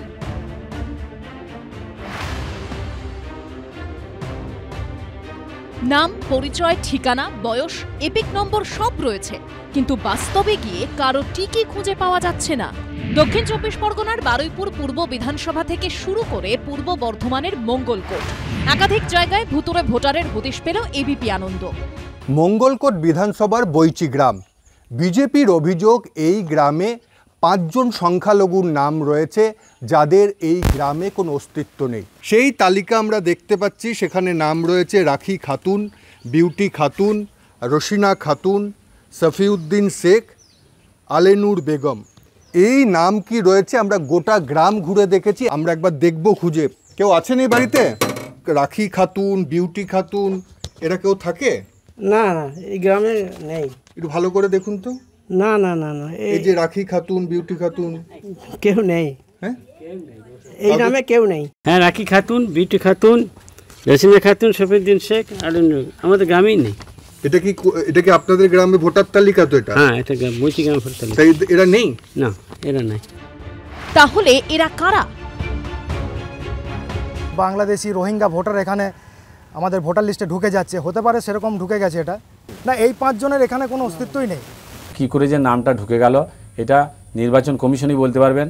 তারা বিজেপির সঙ্গে যোগসাযোগ করে আমাদের এখানে এই নামকোটা ঢুকিয়ে দিয়ে যাতে আমাদের তৃণমূল দলকে বদনাম করা যায় সেটা ওরা চেষ্টা করছে। তৃণমূল বিজেপির দোষারোপের পালার মধ্যেই কি বলছেন বুথ লেভেল অফিসার? এখানকার ভোটারেরা না, হ্যাঁ না এদেরকে আমি ভোটার করিনি। তাহলে কিভাবে এলো? কি করে এলো সেটা আমি বলতে পারবো না। আপনার কাছে না, আমার কাছে কেউ আবেদন করেনি। তাহলে প্রথম কিভাবে জানতে পেলেন? প্রথম জানতে বলতে যখন ভোটার লিস্ট বেরুলো তখন দেখেছিলাম। এই নামগুলো গ্রামে নেই, এগুলো ভুয়ো ভোটার, কাকে জানিয়েছিলেন? আমি আমাদের সুপারভাইজারকেই জানিয়েছিলাম। ভিডিওকে? ভিডিওকে ও অফিসে বলে আমি সুপারভাইজারকেই জানিয়েছিলাম। সুপারভাইজার বলছেন ঠিক আছে আমি বলবো। পূর্ব বর্ধমানের জেলাশাসক জানিয়েছেন বিষয়টা তদন্ত করে দেখা হবে। এ তো গেল মঙ্গলকোটের কথা। দক্ষিণ 24 পরগনার বারুইপুর পূর্ব বিধানসভা কেন্দ্রে তথ্য তালাশ করতে গিয়েও একই অভিজ্ঞতা হলো এবিপি আনন্দের প্রতিনিধির। আমি এখন দাঁড়িয়ে রয়েছি বারুইপুর পূর্ব বিধানসভার 101 নম্বর বুথে।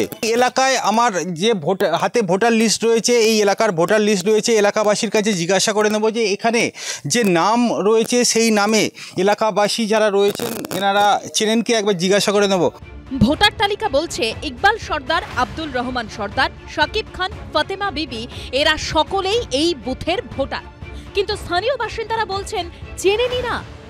এই এলাকায় 52 বছর ধরে বসবাস করছে, এই নামে আমাদের এখানে কেউ নয়। কিভাবে আমরা জানি না, কিভাবে এখানে ঢুকছে আমরা জানি না কেউ। এটাই আমাদের হিন্দু পাড়া, এখানে কি কোনো মুসলিম? আমাদের এখানে কোনো মুসলিম নেই।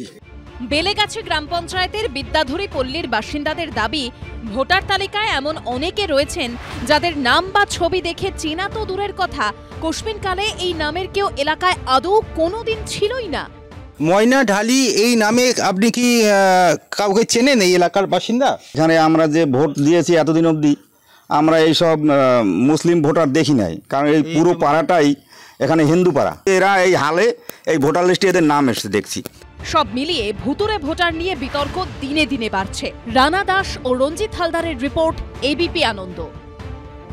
দেখুন, আমি আবার বলছি, এরা ভোটার তালিকার ভোটার একদম। মানে আমি বলছি, তালিকা দেখলে এদের ন্যায্য ভোটারই মনে হবে, কিন্তু কাহানি মে টুইস্টটা কোথায়, যে ওই এলাকায় যত রাজনৈতিক দল আছে, তৃণমূল, কংগ্রেস থেকে বিজেপি, প্রত্যেকের প্রতিনিধিদের সঙ্গে এই তালিকা নিয়ে আমরা দেখা করেছি। তারা বলেছেন সাধারণত এই দুটো দল, অন্তত তৃণমূল এবং বিজেপি তো কোনো বিষয়ে একমত হন না, তারা একমত যে কোনো দিন ওই এলাকায় এই নামে কোনো ব্যক্তি ছিলেনই না।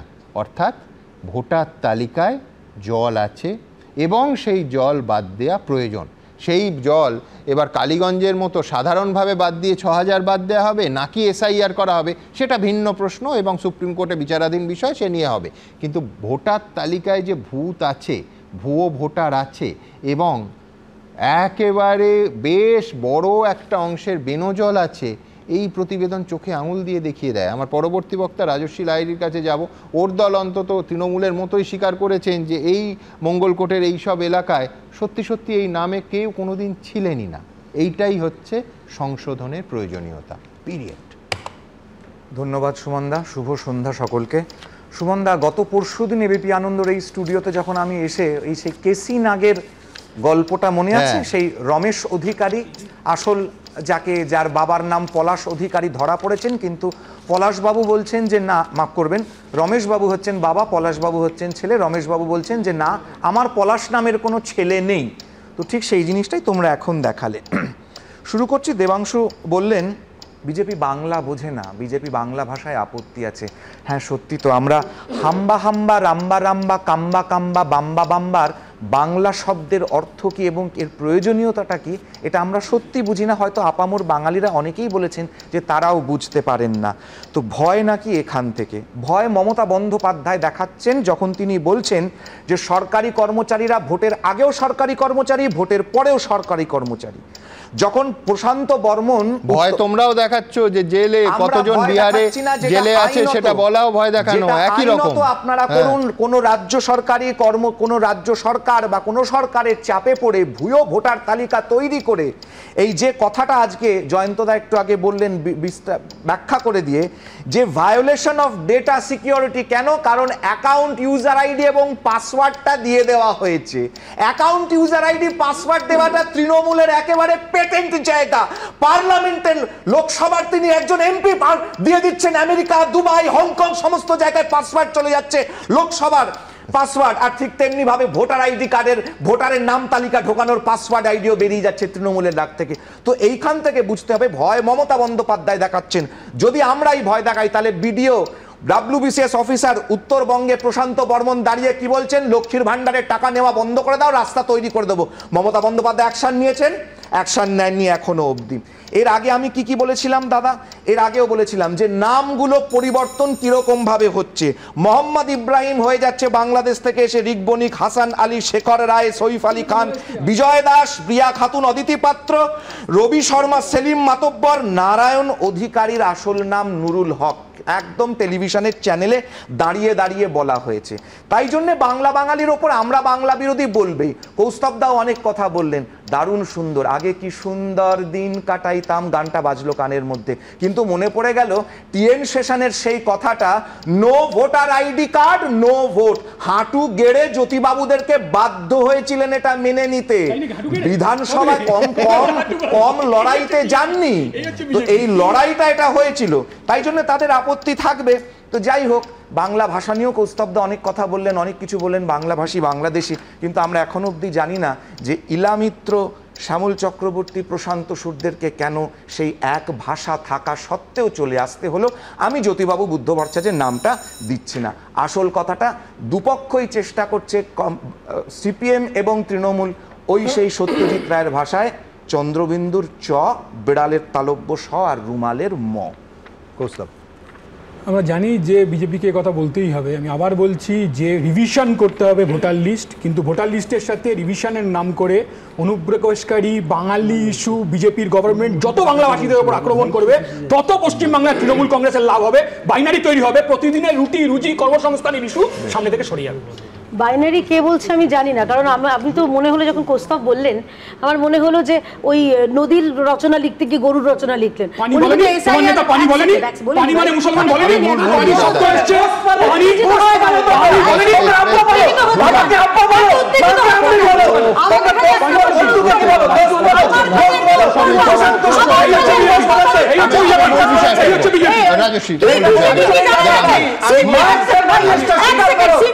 আমরা জানি সিপিএম হচ্ছে কাছেরও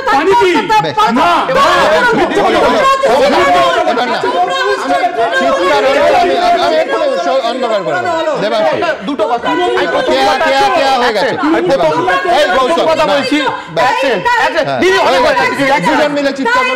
আমি বলছি সুমনদা,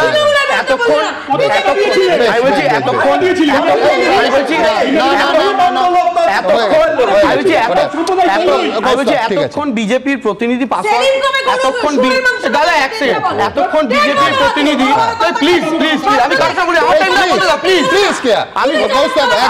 আমি বলছি বিজেপির প্রতিনিধি এতক্ষণ পাসওয়ার্ড নিয়ে অনেক কথা বললো। এখন আমেরিকা থেকে একজন এমন পাসওয়ার্ড নিয়েছে যে একজনের মুখ খোলা বন্ধ হয়ে গেছে, না আমি নিচ্ছেন না। যাই হোক, সেসব পাসওয়ার্ড আমি জানি না। আমি যেটা বলছি দিদি, আমি তোমার সময় বলিনি, আমি তোমার সময় বলিনি, আমি তোমার সময় কথা বলিনি।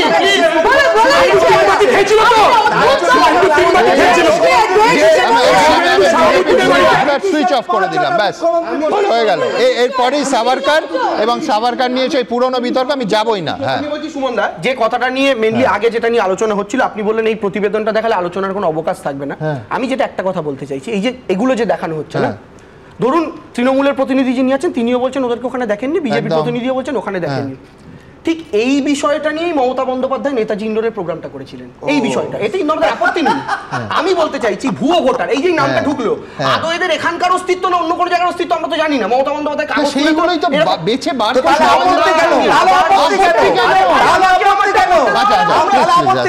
তোমরা দুজন কি ঝগড়া করতে এসছো? ঘুমাও এখানে তোমরা কি?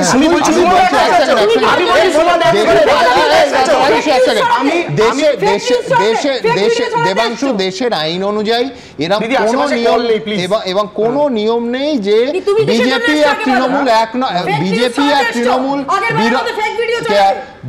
আর তৃণমূল একসঙ্গে এক ইস্যুতে একমত হবে, তবে সেই নাম বাদ যাবে।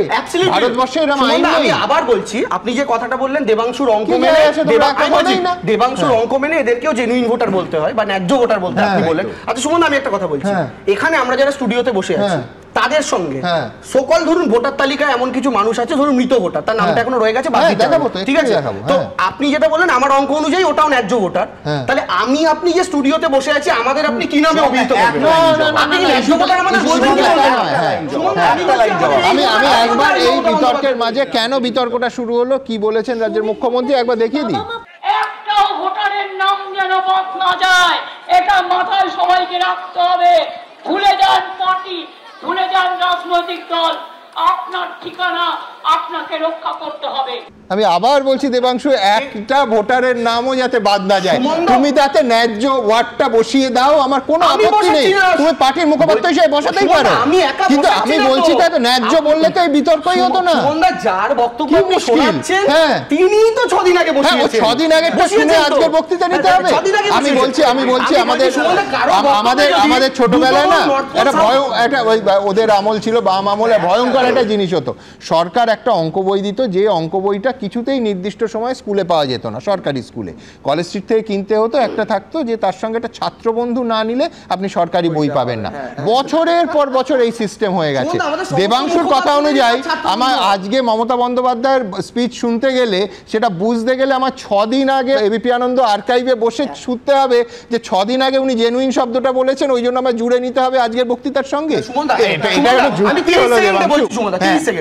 আমি এটা বলতে চাই, 1 মিনিট নাও। আচ্ছা, থ্যাংক ইউ। মমতা বন্দ্যোপাধ্যায় ধরুন 6 দিন আগে যখন জেনুইন শব্দটা ইউজ করলেন, আমি মমতা বন্দ্যোপাধ্যায়ের আজকের বিষয়টা নিয়ে আমি ডিবেটে বলতে পারতাম, যদি শুনতে পেতাম মমতা বন্দ্যোপাধ্যায় ন্যায্যর কোনো একটা সম্পূর্ণ বিপরীতার্থক শব্দ ব্যবহার করে পুরো ব্যাপারটাকে 180 ডিগ্রি সুমেরু কুমেরু করে দিয়েছেন। কিন্তু মমতা বন্দ্যোপাধ্যায় ভোটার আর ন্যায্য ভোটার আকাশ পাতাল দুটো এক কেন? আমি আবার তাই বলছি, এইবার শুনো, একটা ভোটারও নাম জানি বাদ না, একটা ভোটের নামও জানি, ভোটারের নামও জানি বাদ নাই। এক, দ্বিতীয় যেটা সেটা হলো আমার দেহের উপর দিয়ে নিয়ে যেতে হবে। দ্বিতীয় যে বিষয়টা সেটা হলো যে ভোটার শব্দটা যখন বলছি আমি, তখন কিন্তু তার মধ্যে মৃতর থেকে শুরু করে মানে ডবল এন্ট্রি ভোটার থেকে শুরু করে মানে অনুপ্রবেশকারী ভোটার থেকে শুরু করে সবাই থাকছে, এবং এরাই কিন্তু ফলস ভোট। এই যে আমাদের রাজ্যে ধারাবাহিকভাবে আমরা জানি যে শাসক দলে যেহেতু প্রশাসন কাছে থাকে এবং ম্যান পাওয়ার বেশি থাকে, অর্থাৎ সংগঠন থাকে, দিনের শেষে কিন্তু আমার 1 সেকেন্ড, আমার দ্বন্দ্বটা দেবাংশু শোনো, না না না 2 লাইন দেবো না, তার কারণ হচ্ছে দেখো, না না তার কারণ হচ্ছে 1 সেকেন্ড প্লিজ, দুজনকেই আমি অফ করলাম। দেখুন আমার বিভ্রান্তিটা আরো বাড়লো, তার কারণ দেবাংশু আমার 6 দিন আগে ফিরে যেতে বলছে। আচ্ছা, ভুল করে ধরুন আমি যদি 9 দিন আগে ফিরে যাই, মানে ধরুন 28 তারিখ ফিরে যাই, 28 তারিখ মুখ্যমন্ত্রী ঠিক এই ইস্যুতে কি বলেছিলেন, মানে কেন আমি 6 দিনের বক্তৃতাটা ধরবো, 6 দিন আগেরটা 9 দিন আগেরটা ধরবো না, এও এক রহস্য। কিন্তু ঠিক কি বলেছিলেন গত 28শে জুলাই দেখুন। আপনারা বিএলও যেসব লিস্ট করেছেন, বিএলওদের কাছে আমার অনুরোধ থাকবে ভোটার লিস্ট থেকে কারো নাম যেন বাদ না যায় সেটা দেখার। ভোটার লিস্ট থেকে কারোর নাম যেন বাদ না যায় সেটা দেখার, এটা শুনবো না রাজ্যের মুখ্যমন্ত্রী বললেন। আমি বলছি আমি 6 দিন আগে যাব, 9 দিন আগে যাব না। সুমনদা, আপনি তো এই চ্যানেলে রোজ 2005-এও যাচ্ছে লোকসভায়। আমি বলছি যদি 2005 অবধি যেতে পারেন, 6 দিন আগে যাওয়া যাবে না, কিন্তু 9 দিন আগে কেন যাব না? 9 দিন আগে কেন যাব না? 9 দিন আগে পুরো ব্যাপারটা পুরো 9-6 হয়ে যাচ্ছে, তার আগে রাজস্বী খুব দ্রুত। 9 দিন কেন, আমি আরো একটু পেছনে যেতে রাজি আছি। এই যে মমতা বন্দ্যোপাধ্যায় বলেছেন দেহের ওপর দিয়ে যেতে হবে ভোটার, দেবাংশুও বলেছিল কালীঘাটের চৌকাঠে শুয়ে থাকবো কিন্তু মুকুলকে ঢুকতে দেব না। বিজেপি কি ইস্যুর অভাব পড়ে সেখানে দেবাংশুর বাবা দেবাংশু চৌকাঠ তুলতে হবে। দেখুন এর পরে যেটা হবে সেটা হচ্ছে এইচজি ওয়েলস একেবারে কবর থেকে উঠে এসে বলবেন যে টাইম মেশিন উপন্যাসটা আমি আর লিখবো না, আপনারা ছেড়ে দিন আমায়। কিন্তু জোকস অ্যাপার্ট, এইখানে আমি আমার পরের প্রতিবেদন যেইখানে আমি বলছি আপনি আচরি ধর্ম পরেরে শিখাও, আপ্তবাক্য। কিন্তু মুশকিল হচ্ছে তৃণমূল এবং বিজেপির নেতারা, তারাই যদি দেখা যায় যে দুটো জায়গায় করে পরিচয়পত্র রেখে দিয়েছেন, তারা ভোটটা কোথায় দেবেন? আমি বলছি যখন নৈতিকতার শিক্ষাটা এত বিতর্ক হচ্ছে, তখন প্রত্যেকের কি নিজেদেরও চেক করা উচিত নয় যে দুটো জায়গায় আমার ভোটার কার্ড নেই তো, আমি দুটো জায়গায় ভোট দিতে তো পারবো না, একটা জায়গায় দেব, অন্য জায়গায় আমার ভোটটা মিসইউজ হবে না তো? এই প্রশ্ন উঠছে, তার কারণ একাধিক রাজনৈতিক পদাধিকারীর দুটো জায়গায় ভোটার কার্ড। সাধারণ মানুষের কথা আমি বাদই দিলাম। দেখুন, একই লোক কিন্তু নাম রয়েছে একাধিক ভোটার তালিকায়। ভোটার তালিকায় এমন গড়মিলের অভিযোগে নাম জড়ালো হুগলির তৃণমূল ও বিজেপির দুই দলের দুই নেতার। ইনি হুগলির ডানকুনি পুরসভার তৃণমূল কাউন্সিলর কবিরুল আলম। ভোটার তালিকায় দু জায়গায় দুটি পৃথক ক্রমিক নম্বরে তার নাম। এটা শুধু একটা উপলক্ষ পেলেন কবিরুল আলম, এরকম বাংলার বুকে হাজার হাজার কবিরুল আলম আছে। সর্বোচ্চ নেত্রী যার নেতৃত্বে এতদিন ইলেকশন কমিশন লোকালে কাজ করেছে তার নির্দেশ ছাড়া এই জিনিস হতে পারে না। আধার কার্ডের সঙ্গে ভোটার কার্ডের লিঙ্ক থাকে, একটা মানুষের একটা জায়গাতেই নাম থাকবে, আর একটা জায়গার নাম অটোমেটিক্যালি কেটে যাবে। কেন কাটেনি আমি জানি না। এই নিয়ে সরব হয়েছেন শুভেন্দু অধিকারীও। সোশ্যাল মিডিয়ায় তিনি লিখেছেন, বিহারে তেজস্বী যাদবের মতো পশ্চিমবঙ্গেও ডানকুনি পুরসভার কাউন্সিলর কবিরুল আলমের ভোটার তালিকায় দুটি জায়গায় নাম জলজল করছে। তবে এই হুগলিতেই এক বিজেপি নেতার নামও দেখা গেছে দুটো আলাদা বিধানসভা কেন্দ্রের ভোটার তালিকায়। গত বিধানসভা ভোটে চাপদানির বিজেপি প্রার্থীর বুথ এজেন্ট ছিলেন পরাগ মিত্র। চাপদানি ও শ্রীরামপুর বিধানসভা কেন্দ্রের ভোটার তালিকাতে তার নাম রয়েছে। আমি প্রশ্ন করতে চাই শুভেন্দু বাবুকে, আপনি এক্ষেত্রে কি বলবেন? আপনার বিজেপির নেতার দু জায়গায় নাম, তৃণমূলকে বদনাম করার আগে নিজেদেরটা একটু ঘেটে দেখুন কোথায় কি আছে। আমি আজ থেকে প্রায় 10 বছর আগে কিন্তু নামটা কাটিয়ে দিয়েছিলাম, ঠিক আছে। আমি নিজে দাঁড়িয়ে থেকে 8 নম্বর না 6 নম্বর ফর্ম ফিল আপ করতে হয়, ফিল আপ করে দাঁড়িয়ে ওটা কাটিয়ে দিয়ে চলে এসেছে। পশ্চিমবাংলার যে মানুষগুলো ইলেকশন কমিশনে বসে তার দায়িত্ব গানের মতো কাজ করছে। রিক্রুটেড বাই কিন্তু ওয়েস্ট বেঙ্গল গভর্নমেন্ট, সেন্ট্রাল গভর্নমেন্টে কিন্তু আর রিক্রুটেড নয়। দক্ষিণ 24 পরগনার বারুইপুর পূর্ব বিধানসভার চম্পাহাটি গ্রাম পঞ্চায়েত এলাকাতেও এক ব্যক্তির নামে দুটি ভোটার কার্ডের সন্ধান মিলেছে। একটি কার্ডে নাম গুণধর নস্কর, আরেকটিতে করিম সর্দার। একটি ভোটার কার্ডে বাবার নাম পাঁচু নস্কর, আরেকটিতে আবার বাবার নাম হয়ে গেছে কুদ্দুস সর্দার। হিন্দু থেকে মুসলিম হয়েছে, আমি কোটে পিটাপিট করেছি, আমাদের প্রতিবেশী তার দিয়ে বাবা সাজিয়ে করেছি, 1.5 টাকা দিয়েছি। এমন গরমিল আরো কত আছে, সব গরমিল খুঁজে কি তা দূর করা যাবে? সৌরভ বন্দ্যোপাধ্যায়ের রিপোর্ট, এবিপি আনন্দ। আমার পরবর্তী বক্তা অর্ণবের কাছে যাব। একটা বিষয় আমার মনে হয় যে প্রত্যেকের একমত হওয়া উচিত, সেটা হচ্ছে ভোটার তালিকার সংশোধন প্রয়োজন। সেটা এসআইআর, সেটা সাধারণ সংশোধনী। এই মুহূর্তে এসআইআর প্রসঙ্গ সুপ্রিম কোর্টে আছে, তারা বিচার করবেন। কিন্তু সংশোধন ছাড়া আমাদের রাজ্যে বা যে কোনো রাজ্যে আগের তালিকা অনুযায়ী ভোটার কার্ড কাউকে বাদ না দিয়ে করাটা আত্মঘাতী সিদ্ধান্ত শুধু নয়, একটা সম্পূর্ণ বড় মাপের জালিয়াতিকে মেনে নেয়া। আমি জানি না একমত হবে কিনা। সুমনদা, আপনার সঙ্গে আমি এই জায়গায় একমত যে ভোটার তালিকায় যদি মৃত নাম থাকে, ভোটার তালিকায় যদি এক জায়গা থেকে এক জায়গায় চলে গেছে, কেউ তার অ্যাড্রেস চেঞ্জ হয়ে গিয়েছে, এখন আর সে সেখানে থাকে না এবং আর সে ফিরবে না, এরকমও যদি কেউ থাকে, স্বাভাবিক, তো অবশ্যই বাদ দেওয়া উচিত। কিন্তু সমস্যাটা হচ্ছে যে এই জায়গা থেকে সেটা হচ্ছে যে এই এসআইআরটা যে পদ্ধতিতে এবার করা হচ্ছে, 23 বছর আগে যখন এসআইআর করা হয়েছিল সেই সময়কার যে নোটিফিকেশন, সেই নোটিফিকেশনটা এই মুহূর্তে ইলেকশন কমিশনের ওয়েবসাইটে নেই। কেন নেই? তার কারণটা হচ্ছে সেই সময় এই নাগরিকত্ব যাচাইয়ের কোনো প্রসঙ্গ সেখানে ছিল না। এইবার যেটা করা হচ্ছে সেটা ঘুরপথে একটা রাজনৈতিক উদ্দেশ্য প্রণোদিতভাবে সম্পূর্ণ ইলেকটোরাল সিস্টেমটাকে ব্যবহার করে একটা সিস্টেমেটিক ভোটবন্দি করার চেষ্টা করা হচ্ছে এবং সেই চেষ্টাটা বোঝা যাচ্ছে পরপর যখন 240 আটকে গেল গত বছর বিজেপি, যখন আপকিবার 400 পার হলো না, দুটো রাজ্যে আমরা দেখেছি রাতারাতি 5-6 মাসের মধ্যে একটা জায়গায় 49 লক্ষ, একটা জায়গায় মহারাষ্ট্রে আর দিল্লিতে আমরা দেখেছি 18 লক্ষ হঠাৎ করে এরকম ভাবে ভোটার বেড়ে গিয়েছিল। আবার এখানে এসে আমরা দেখছি এইটুকু মানতে আমার কোনো অসুবিধা নেই। আমি মনে করি না নির্বাচন কমিশন প্রশ্নের ঊর্ধ্বে একটা সংস্থা বা এমন কাজ করে এসে তাদের প্রশ্ন করা যায় না, তা নয়। কিন্তু আমি বলছি এই একই কথা তো বিহারের এসআইআর এর ক্ষেত্রে বলা হয়েছিল। আজকে 6 দিন হয়ে গেল, 15টা লোককে কোনো রাজনৈতিক দল প্রেস কনফারেন্সে নিয়ে বলতে পারেনি যে এরা দেখুন নাম কাটা গেছে, অথচ এরা জেনুইন ভোটার। এখনো পর্যন্ত বিহারের বিস্ময়কর ফাইনাল তালিকাটা বেরোবে, 1 মাস সময় আছে, সেখানে একদম পুরো তালিকাটা বেরোবে। কিন্তু তার আগে বেশ কিছু কিন্তু তর্ক উঠে এসেছে, বেশ কিছু তথ্য উঠে এসেছে। আমি জাস্ট 2-1টা তথ্য দিচ্ছি।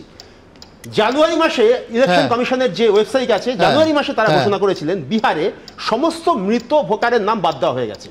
হঠাৎ 6 মাসের মধ্যে দেখতে পেলাম 22 লক্ষ মৃত ভোটার। কোথা থেকে এলো 22 লক্ষ মৃত ভোটার? মাঝখান থেকে। 1 নম্বর। 2 নম্বর হচ্ছে 243টা শিখ, তার মধ্যে 53টা শিখে দেখা যাচ্ছে বাদ গিয়েছে 65% মহিলার নাম।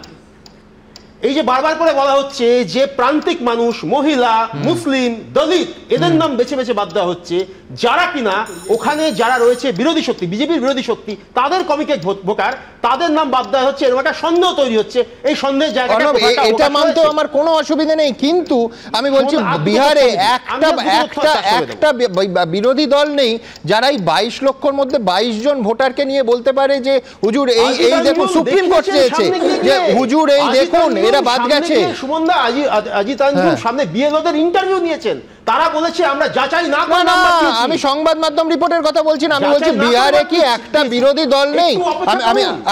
আমি তোমায় বাড়তি সময় দেবো অর্ণব। আমি বলছি 29শে জুলাই উত্তপ্ত হতেই পারে। 29শে জুলাই সুপ্রিম কোর্টের মাননীয় বিচারপতি জয়মাল্য বাগচি একেবারে স্পষ্ট ভাষায় বললেন, if there is a mass exclusion we will immediately step in, bring 15 people saying they are alive.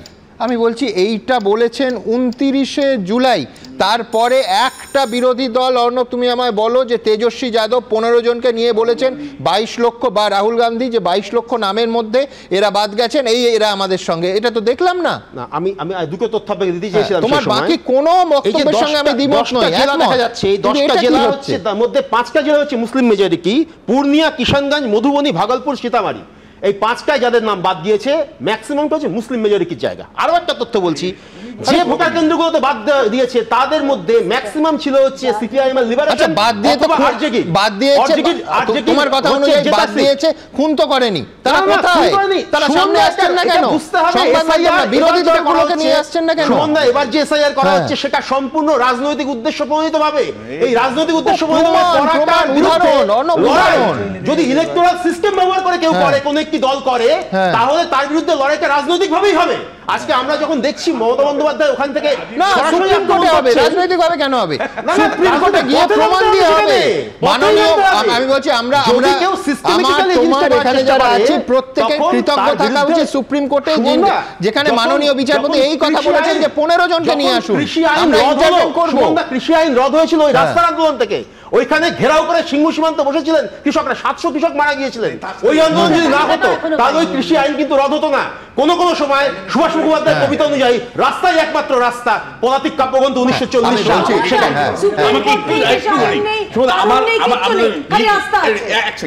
নিয়মটা কি? 1 মাস সময় দেওয়া হয় যাতে করে বারবার ট্রায়াল এন্ড এররের মধ্যে একদম ফাইনেস্ট টোন, অর্থাৎ বিশুদ্ধ ভোটার তালিকা, 1 মাস সময় দেওয়া হয়।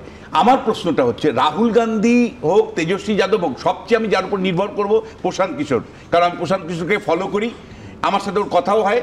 আমি কিন্তু আপনাকে বলছি, প্রশান্ত কিশোরের জনসুরাজ পার্টি এ নিয়ে কিন্তু নিবিড়ভাবে যে মাটিতে লেগে আছে, ওরা কিন্তু বিরাট সংখ্যক মানে ফলস ভোটার বা নাম বাদ গেছে, বা মৃত ভোটারগুলো ভুল, মানে জীবিতকেই মৃত দেখানো হয়েছে, এরকম কিছু প্রমাণ এখনো মেজর কিছু দেখাতে পারেনি।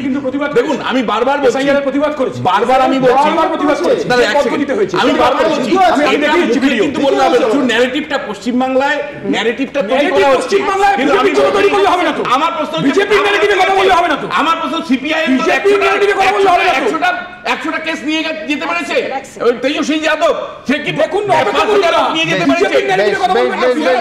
আমি আবার এই বিতর্কে আসবো, তার আগে ভারতীয় রাজনীতিতে একটি নতুন, অনেকে বলছেন জোকারের আবির্ভাব হয়েছে, তার নাম তেজস্বী যাদব। অত্যন্ত দায়িত্ব নিয়ে, মামলার ঝুঁকি নিয়ে এই কথাটা বললাম। তার কারণ কি? তিনি প্রকাশ্যে একটা সাংবাদিক সম্মেলন করলেন, করে ইদানিংকালের সব থেকে বড় মিথ্যেটা বললেন যে তার নাম নাকি ভোটার তালিকা থেকে বাদ চলে গেছে। জাতীয় নির্বাচন কমিশন কি করলো? সঙ্গে সঙ্গে তার এপিক নাম্বারটা পাবলিশ করে বলল আপনি সম্পূর্ণ অন্য একটা ভুয়ো এপিক অথবা দ্বিতীয় এপিকটা দেখিয়েছেন, ওটা কি করে আপনার কাছে গেল জানান। তার কারণ এই যে নির্বাচন কমিশনের প্রকাশিত এপিকটা, এই এপিকে এর আগে তেজস্বী যাদব ভোট দিয়েছেন।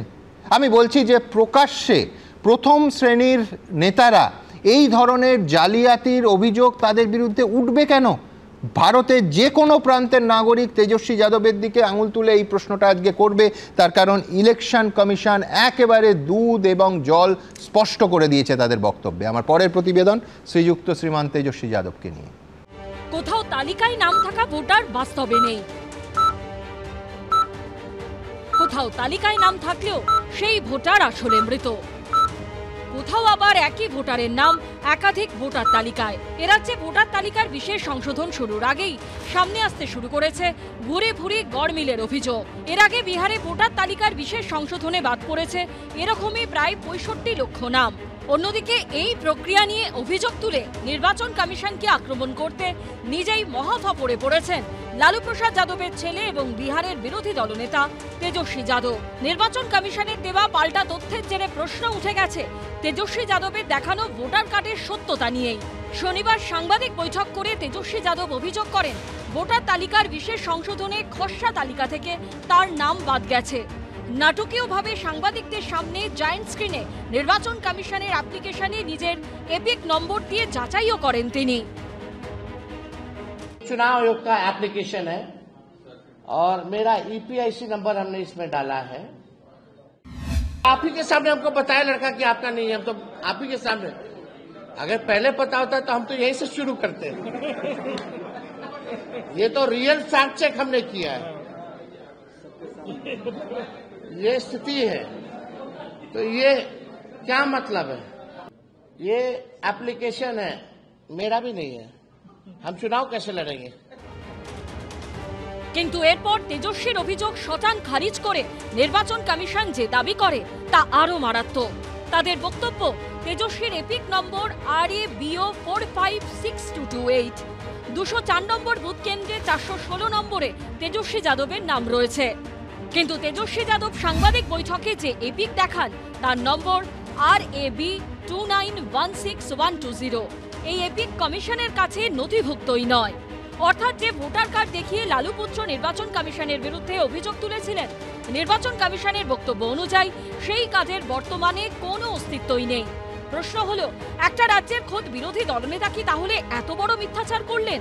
ভোটের আগেই আত্মঘাতী গোল করে বসলেন। রবিবারই লালু পুত্র তেজস্বী যাদবকে শটান নোটিশ পাঠায় নির্বাচন কমিশন, যেখানে বলা হয় যে ভোটার কার্ডটি তিনি সংবাদ মাধ্যমে দেখিয়েছিলেন তা কমিশনের কাছে পাঠাতে, যাতে বিষয়টা তদন্ত করে দেখা যায়। বিষয়টা এখানেই থামেনি। জনপ্রতিনিধি হয়েও তেজস্বী যাদব দুটি ভোটার কার্ড ব্যবহার করেন কেন? এই প্রশ্ন তুলে পুলিশের কাছে অভিযোগ দায়ের করেন এক আইনজীবী। তেজস্বী যাদব তো চিৎকার করে ফেসে গেছে, নইলে তো কেউ জানতেই পারতো না যে ওর দু জায়গায় নাম আছে। ও যদি চুপচাপ থেকে যেত তাহলে টেরই পাওয়া যেত না।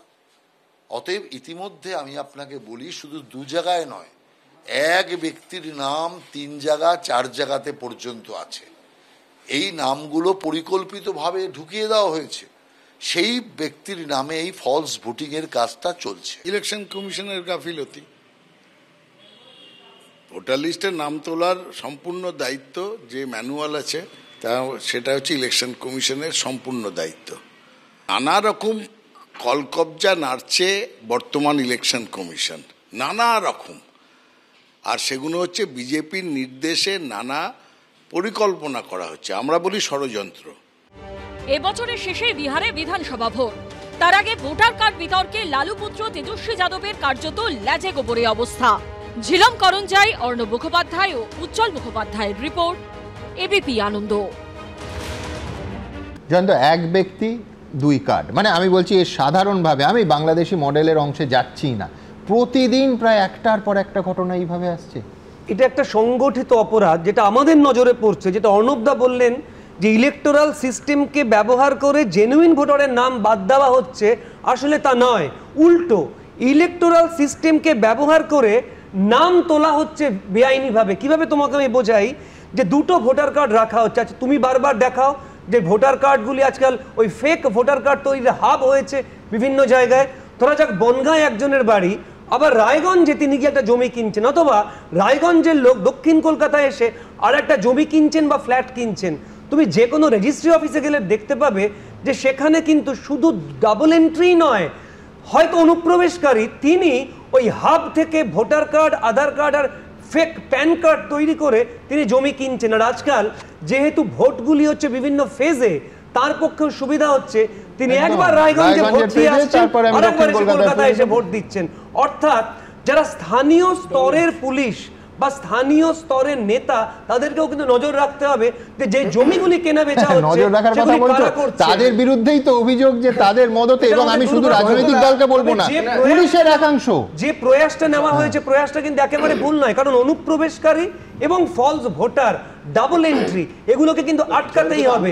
আর দেশের পক্ষে এটা কিন্তু বেআইনিও নয়। অনুপ্রবেশের নারেটিভ আনা হচ্ছে, অনুপ্রবেশের এক্সাক্ট তথ্যটা রয়েছে 2011 সালের পর তো সেন্সাসই হয়নি। আমি একদম আপনাদের সঙ্গে একমত। 11 পরে ভারতবর্ষে কেন আদমশুমারি হবে না, এই প্রশ্ন আজকের নয়। কেন, কিসের ভয় ছিল? আমি এইখান থেকে যেহেতু 22 লক্ষ, বিরাট অঙ্ক বিহারে শুধুমাত্র মৃত ভোটার, আমাদের এই পশ্চিমবঙ্গের ছবিটা কি, মৃত ভোটারের ছবিটা ঠিক কি দাঁড়াচ্ছে দেখুন তো। তাঁরা কেউ বেঁচে নেই, অথচ আছেন। হ্যাঁ, ঠিকই শুনেছেন, রাজ্য জুড়ে ভোটার তালিকায় এমন অদ্ভুতরে কাণ্ডই ঘটেছে, মৃতই হয়ে উঠেছেন জীবিত। পূর্ব মেদিনীপুরের মহিষাদলের ঘাগড়া এলাকার বাসিন্দা অরবিন্দ বয়াল, 5 বছর আগেই তাঁর মৃত্যু হয়েছে। অথচ 2025 সালের জানুয়ারিতে প্রকাশিত ভোটার তালিকায় ঘাগড়ার 53 নম্বর বুথের 850 নম্বরে অরবিন্দ বয়ালের নাম জলজল করছে। আমাদের কাজটা আমরা করে দিয়েছি, কিন্তু সরকার তার নিজের কাজটা করেনি। সে তার কী কারণে রেখেছে নাম তালিকা থেকে ডিলিট করেনি, সেটা তাদের ব্যাপার। আমরা তো এই বিষয়ে কিছু বলতে পারবো না। এটাকে কারেকশন করেনি বা ডিলিট করেনি যে একজন মানুষ মারা গেছে, তার এতদিন হয়ে গেছে, 1 বছর 2 বছর নয়, ও তো 5 বছর হয়ে গেছে। মহিষাদলের ওই একই বুথের বাসিন্দা অমলচন্দ্র মেট্টার মৃত্যু হয়েছে বছর 1.5 আগে, কিন্তু ভোটার তালিকায় তিনি আজও আছেন। ঘাগড়ার 53 নম্বর বুথেই আরও এক মৃত ভোটারের হদিশ পেয়েছে এবিপি আনন্দ। ভোটার তালিকায় 1006 নম্বরে নাম রয়েছে নবকান্ত মিশ্র, কিন্তু 4 বছর আগেই তার মৃত্যু হয়েছে। এটা কন্টিনিউয়াস প্রসেস, আগে বছরে 1 বার হতো, এখন 4 বার হচ্ছে। যদি এখানে যদি কিছু করা সম্ভব হয়, যে আমাদের বিলের মাধ্যমে উঠে আসে যে লোক মারা গেছে, ডকুমেন্টারি এভিডেন্স দিয়ে Form 7 এর মাধ্যমে সেটাকেই আবার সংশোধন করে নেওয়া যাবে। পূর্ব মেদিনীপুরের পর জলপাইগুড়ির গোড়ালবাড়ি গ্রাম পঞ্চায়েত এলাকায় প্রায় 700 জন মৃত ভোটারের নাম রয়ে গেছে বলে অভিযোগ। তার মধ্যে শুধু 17/181 নম্বর বুথেই 7 জন। 2025 সালেও ভোটার তালিকায় নাম রয়েছে গোড়ালবাড়ির বাসিন্দা তমিনা খাতুনের, কিন্তু পরিবার বলছে 3 বছর আগেই তার মৃত্যু হয়েছে। তমিনা খাতুন কি হয়? ভাস্তি হয়। হ্যাঁ। কতদিন আগে মারা গেছে? 5 বছর হইলো। এখনো কি নাম আছে ভোটার লিস্টে? ভোটার লিস্টের নাম আছে, সরকারের কাছে দাবি করছি তো এই নামটা আমাদের কেটে দেয়। হয়তো ভোটও পড়তে পারে, তাহলে ওইটা ভোটটাকে কেটে দিলে সরকারের কাছে আমাদের কোনো দাবি নেই। পূর্ব মেদিনীপুর, জলপাইগুড়ির মতো উত্তর 24 পরগনার হাসনাবাদেও বহু মৃত ব্যক্তির নাম ভোটার তালিকায় রয়ে গেছে বলে অভিযোগ। কারো 10 বছর তো কারো 5 বছর আগে মৃত্যু হয়েছে, অথচ ভোটার তালিকা থেকে নাকি নাম বাদ যায়নি। আপনার এমনি ডেথ সার্টিফিকেট তুলেছিলেন? হ্যাঁ, ডেথ সার্টিফিকেট তোলা আছে। পঞ্চায়েতের থেকে তুলেছিলেন তো? পঞ্চায়েত। পূর্ব মেদিনীপুর, জলপাইগুড়ি, উত্তর 24 পরগনার মতোই মুর্শিদাবাদেও ভোটার তালিকায় ভূতের ছড়াছড়ি। বহরমপুরের গান্ধী কলোনির 117 ও 118 নম্বর বুথের ভোটার তালিকা নিয়ে শোরগোল পড়ে গেছে। এখানেও বহু মৃতের নাম এখনো তালিকায় থেকে গেছে। মারা গেছে। কতদিন হলো? 7-8 বছর। আপনি জানেন যে আপনার শ্বশুরমশাইয়ের ভোটার লিস্টে এখনো নাম আছে? না, জানি না আমরা। সেটা পৌরসভা থেকে সার্টিফিকেটটা দিয়েছে, ওখান থেকে তো কেটে দেওয়া দরকার। এটা পৌরসভা থেকে জানানো হয়েছিল যে নামটা কেটে দেওয়া, শ্বশুরমশাই মারা গেছে, তো এখনো কাটেনি। দক্ষিণ 24 পরগনার বারুইপুর পূর্ব বিধানসভা কেন্দ্রেও একই ছবি। তারাপদ আউলিয়া, হ্যাঁ, জগদীশ আউলিয়ার বাবা তারাপদ আউলিয়া। না না, ইনি মারা গেছেন। সুধাংশু ঘরামি, ওখানে রজনী ঘরামির বাবা। ওনার ছেলের নাম জয়ন্ত ঘরামি, রজনী ঘরামি, ইনিও মারা গেছে। কালী বিশ্বাস একটা বয়স্ক ওখানে পরামানিক, উনিও মারা গেছে। এই যে নাম রয়েছে সুমন্ত বিশ্বাস, মনোরঞ্জন বেপারী, কৃষ্ণকান্ত বেপারী, এই সমস্ত নাম, এরা তো সব ডেট। এখানে প্রায় মৃত ভোটার আছে 30-35 খানারও বেশি। সামনের বছর বিধানসভা ভোটের আগে কি ওঝা সঠিকভাবে ছাড়াই বাছাই করতে পারবে? বিটন চক্রবর্তী, রাজা চট্টোপাধ্যায় ও সমীরণ পালের রিপোর্ট, এবিপি আনন্দ। সুমন্ত, আমি জাস্ট 3টে লাইনে শেষ করবো। প্রথম কথা, জয়ন্তদা যে কথাটা বললো যে এই ভুয়ো ভোটারদের সুবিধা হচ্ছে, 2টো জায়গায় থাকে, এক জায়গা থেকে এক জায়গায় যেহেতু ফেজে ইলেকশন হয়। আচ্ছা সুমন্ত, কম ফেজে ইলেকশন করার কথা কারা বলে? 1 নম্বর বক্তব্য। 2 নম্বর, দাদা প্লিজ আমি কমপ্লিট করে দিই। 2 নম্বর বক্তব্য, নেতাজি ইন্ডোর থেকে মমতা বন্দ্যোপাধ্যায় প্রথম ভুয়ো ভোটার নিয়ে কথা বললেন, আজকে তীর আমাদের দিকে। কম ফেজের কথা আমরা বললি, তীর আমাদের দিকে। 2 নম্বর কথা সুমন, জাস্ট একদম শুরুটা যেটা নিয়ে হয়েছিল একটা লাইন বলে দিই। ধরুন ইলেকশন কমিশন এই অফিসারদের উপর ব্যবস্থা নিতে পারছে, তার একটা মূল কারণ কি বলা হচ্ছে যে ইলেকশন প্রসেসের সঙ্গে জড়িত কোনো বিষয় হলে ইলেকশন কমিশন পারে। তো যদি ভোট এই নাম তোলা, নাম বাদ দেওয়া, এটা যদি এই প্রসেস হয় যেটা সারা বছর চলছে, ইলেকশন কমিশন পারে, কোড অফ কন্ডাক্ট না থাকলেও, তাহলে ওই প্রসেসে যদি ভুল নাম ঢোকে তাহলে সেটার দায়ও কেন নির্বাচন কমিশন নেবে না? আর 2 নম্বর বক্তব্য হচ্ছে যে দেখুন, এখানে ইলেকশন কমিশন বৈধ ভোটার তালিকা সারা বছর ধরে বিচার হচ্ছে, তাহলে আপনি বলুন, এই যে বলা হচ্ছে যে মানে সুপ্রিম কোর্টে আমি চতুর্থ বলার আগে তৃতীয়টা বলি, সেই জন্যই তো এই 5 জনের বিরুদ্ধে ব্যবস্থা হলো। এটা অন্য কেউ নয়, নির্বাচন কমিশনের প্রসেসে যারা যারা দেখা গেছে এবং সিইও তদন্ত করে দেখেছেন। আমি ডিএম এর পার্টটা জানি না, সিইও 1% নিজে তদন্ত করে দেখেছেন যে ডেটা চেক করে যে পাসওয়ার্ডটা কম্প্রোমাইজড হয়েছে সেইখানে নিজের অংশের ওপরই তো ব্যবস্থা। ঘটনাচক্রে তারা রাজ্য সরকারের কর্মচারী বলে রাজ্য সরকারের সঙ্গে সংঘাত। জালিয়াতি করবে পার্ট অফ দ্য প্রসেস, তারই পার্ট। হ্যাঁ, আমাদের বক্তব্য হচ্ছে এই অ্যাকশনটা যদি ওটার সাথে কানেক্টেড অ্যাকশন হয়, আপনি শুভেন্দু অধিকারী বলল এই নিয়ে আন্দোলন শুরু হলো, এসআইআর এর ঘোষণা হলো, তারপর কেন? আমি দেবাংশুর সঙ্গে কিন্তু একটা জায়গায় একমত, যেটা হচ্ছে যে নির্বাচন কমিশনের তালিকায় যদি আলটিমেটলি ভুয়ো ভোটার ঢোকে, যে ভুয়ো ভোটারের উদাহরণ দেখালাম, তার দায় নির্বাচন কমিশনেরও, এটাই আমার মানতে কোনো অসুবিধা নেই। দেখুন, প্রথম কথা বলছি যে এই যে র্যান্ডম সার্ভে র্যান্ডম রিভিশন করেই যে যদি এইরকম পাওয়া যায়, ওই আগে কি ছিল না কোভিড এর সময় ওই RT-PCR কি সব করতো, র্যান্ডম করে বোঝা যেত, এই র্যান্ডম রিভিশন করেই যদি এইরকম একটাই শুধুমাত্র একটা বিধানসভা থেকেই 50 জন একটা বুথ থেকে যদি পাওয়া যায়, তাহলে বুঝতে পারছি না 88,000 90,000 বুথে তাহলে কতগুলো বেরোবে। সেই দায়টা নির্বাচন কমিশনের তার ফেলিয়ারের দায় নিশ্চয়ই নেবে, ভুয়ো ভোটার থাকলেও নেবে, বা যদি কেউ জীবন্ত মানুষ ফিরে আসে জমালে জীবন্ত মানুষ মধ্যে দেবে। আমার আবার বিহার নিয়ে একটা প্রশ্ন, যেটা অর্ণব বললেন, উনি বললেন যে আমি বলছি বলে, উনি তো যে বাহুবলী কিনা জানি না, যে ওনার বচনই ওনার শাসন। আমি খালি বলছি যে 899 জন BLA communist party of India, Marxist of ইন্ডিয়ার আছে, সিপিআইএম কোস্তাবের দলের, সেখান থেকেও আজ পর্যন্ত 6 দিন হয়ে গেল। আরে চিরাগ পাসওয়ান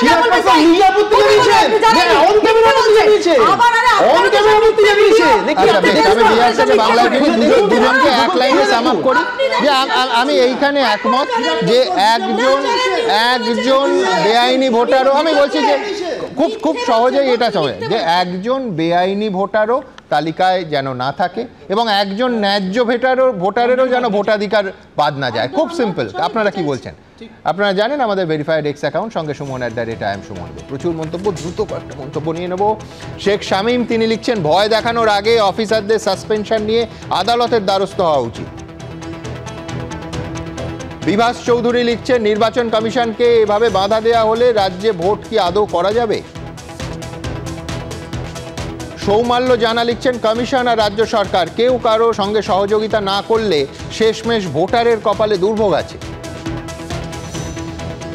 সুভাষ ঘোষরাজা লিখছেন, মুখ্যমন্ত্রী হয়তো কোনো অশনি সংকেত দেখতে পাচ্ছেন, না হলে অযথা কমিশনের সঙ্গে সংঘাতে জড়াচ্ছেন কেন? ঠিক এইখান থেকে আরেকটা বিষয় যেটা একেবারে আমাদের জাতীয় স্বার্থের সঙ্গে যুক্ত এবং অত্যন্ত বড় বিষয়, সেটা হচ্ছে শুল্ক। নজিরবিহীন শুল্ক যুদ্ধ কেন বলবো, একেবারে চাপিয়ে দেয়া হলো 25% প্লাস 25%, অর্থাৎ 50% শুল্ক, এবং এশিয়ার মধ্যে সব থেকে বেশি শুল্ক চাপানো হলো ভারতের ঘাড়ে। কে চাপালেন? ট্রাম্প। ভারতীয় বিদেশ মন্ত্রক বলছে দেশের স্বার্থে যা করার দরকার আমরা করব, কিন্তু 50% এর কতটা ইম্প্যাক্ট করতে পারে অর্থনীতিবিদরা যথেষ্ট আশঙ্কায়। দেখুন, ভারতের বিরুদ্ধে শুল্ক যুদ্ধের তীব্রতা চরমে তুললেন ডোনাল্ড ট্রাম্প। আগেই হুমকি দিয়েছিলেন, আর এবার বাস্তবে তা করে ভারতের উপর আরো 25% শুল্ক আরোপ করল আমেরিকা, যার ফলে ভারতের উপর মোট শুল্কের পরিমাণ দাঁড়ালো 50%, যা গোটা এশিয়ায় সর্বোচ্চ। বুধবার এই নির্দেশিকায় স্বাক্ষর করেছেন ডোনাল্ড ট্রাম্প। 27 আগস্ট থেকে এই ভয়ঙ্কর চড়া হারের শুল্ক ভারতের উপর কার্যকর হবে। ভারতের রাশিয়ার কাছ থেকে অপরিশোধিত তেল কেনার জেরেই যে ভারতকে তিনি শাস্তি দিচ্ছেন তা ইতিমধ্যেই একাধিকবার স্পষ্ট করে দিয়েছেন ডোনাল্ড ট্রাম্প। সম্প্রতি সোশ্যাল মিডিয়ায় ট্রাম্প লেখেন, ভারত যে শুধু রাশিয়ার থেকে বিপুল পরিমাণে তেল কিনছে তা নয়, বরং মুনাফার জন্য তারা কেনা তেলের বেশিরভাগ অংশ খোলা বাজারে বিক্রিও করছে। এদিকে রাশিয়ার যুদ্ধ প্রক্রিয়া ইউক্রেনের কত মানুষের প্রাণ কাটছে তার পরোয়াও করছে না ভারত। এই কারণেই আমি ভারতীয় পণ্যের উপর শুল্ক আরও বৃদ্ধি করব। এরপরে বুধবার 25% শুল্কের উপর আরও 25% শুল্ক চাপিয়ে ভারতকে শাস্তি দিলেন তিনি। যেটা সবচেয়ে আশ্চর্যের বিষয় সেটা হচ্ছে যে একটি দেশের রাষ্ট্রপতি, বিশেষ করে আমেরিকার মতো যারা এতদিন ধরে ডেমোক্রেটিক পদ্ধতিতে ভীষণ রকম বিশ্বাস করে এসছে, তাদের রাষ্ট্রপতি এরকম একনায়কতন্ত্রী আচরণ করছেন, এটা কিন্তু বিশ্ব বাণিজ্য সংস্থার যে পদ্ধতি তার সঙ্গে একেবারে খাপ খায় না। ভারতবর্ষ রাশিয়া থেকে কোভিডের সময় শুরু করে বিরাট পরিমাণ অপরিশোধিত তেল কেনে, সেই তেল এখানে পরিশোধন করে ইউরোপে এবং কিছুটা আমেরিকাতেও বিক্রি হয়। সেখানে ট্রাম্প হস্তক্ষেপ করতে চাইছেন কারণ ওনার পেছনে তেলের লবি আছে। তো আমি ব্যক্তিগতভাবে মনে করি এটা নিয়ে ভারতবর্ষের বিশ্ব বাণিজ্য সংস্থায় নালিশ করা উচিত। ডোনাল্ড ট্রাম্পের সঙ্গে একদা নরেন্দ্র মোদীর কার্যত বন্ধুত্বের সম্পর্ক ছিল। আমেরিকার মাটিতে দাঁড়িয়ে কার্যত ট্রাম্পের হয়ে ভোট প্রচার করেছিলেন তিনি। কিন্তু সেই ট্রাম্পই এখন যেভাবে ভারতের উপর বোঝা চাপাচ্ছেন তা বিরোধীদের হাতে অস্ত্র তুলে দিচ্ছে। আমেরিকার শুল্ক দাদাগিরির প্রেক্ষিতে কংগ্রেসের সাধারণ সম্পাদক জয়রাম রমেশ সোশ্যাল মিডিয়ায় লিখেছেন, প্রধানমন্ত্রী মোদী 2019 সেপ্টেম্বরে আমেরিকা গেছিলেন এবং হিউস্টনে হাউডি মোদী অনুষ্ঠানে সামিল হয়েছিলেন। সেই অনুষ্ঠানে ট্রাম্পও ছিলেন। প্রধানমন্ত্রী মোদী পরম্পরা ভেঙে প্রকাশ্য মঞ্চ থেকে ঘোষণা করেছিলেন, আব কি বার ট্রাম্প সরকার। 2020 ফেব্রুয়ারিতে প্রধানমন্ত্রী আহমেদাবাদে প্রেসিডেন্ট ট্রাম্পের সম্মানে নমস্তে ট্রাম্প অনুষ্ঠানের আয়োজন করেছিলেন। প্রেসিডেন্ট ট্রাম্প একদিকে প্রধানমন্ত্রী মোদীকে বন্ধু বলে দাবি করছেন, অন্যদিকে ভারতের ওপর কঠোর আঘাত হানছেন। প্রধানমন্ত্রীর ব্যক্তিকেন্দ্রিক প্রচারমুখী জড়িয়ে ধরার কূটনীতির উপর নির্ভরশীল বিদেশ নীতি পুরোপুরি ব্যর্থ। ভারতের বিদেশ নীতি এবং শাসন প্রক্রিয়ায় ব্যাপক বদল আনার প্রয়োজন রয়েছে। हमारी सरकार से जो केंद्र सरकार है उसमें से कोई मंत्री क्यों नहीं कोई जवाब दे रहा है? प्रधानमंत्री को छोड़िए, मंत्री भी नहीं जवाब देने के लिए कोई हिम्मत दिखा रहे। ये कौन सी बात हुई? तो कुछ न कुछ हमारे देश ने जवाब तो देना जरूरी है। क्यों सब मंत्री चुप है? শুল্ক যুদ্ধ আমেরিকান প্রেসিডেন্ট ডোনাল্ড ট্রাম্প শুরু করলেন, কিন্তু এই যুদ্ধ শেষ করবেন ভারতের প্রধানমন্ত্রী শ্রী নরেন্দ্র মোদী। আমেরিকা চাইছিল যে আমেরিকার কৃষি পণ্য, দুগ্ধজাত পণ্য এবং ওষুধ ভারতের বাজারে কম শুল্কে বিক্রি করবে। নরেন্দ্র মোদী কম শুল্কে খুলে দিতে রাজি হননি। ডোনাল্ড ট্রাম্পের সেটাই আসল রাগ। অস্থায়ীভাবে সামান্য ধাক্কা এলেও সেই ধাক্কা ভারত সামলে উঠবে, ভারতের জন্য নতুন দিগন্ত খুলবে, ভারত উৎপাদন শিল্পের একটি নতুন গন্তব্য হতে চলেছেন এবং ট্রাম্পের শুরু করা শুল্ক যুদ্ধ আপনার কয়েকদিনের মধ্যে স্পষ্ট হবে ভারত শেষ করবে।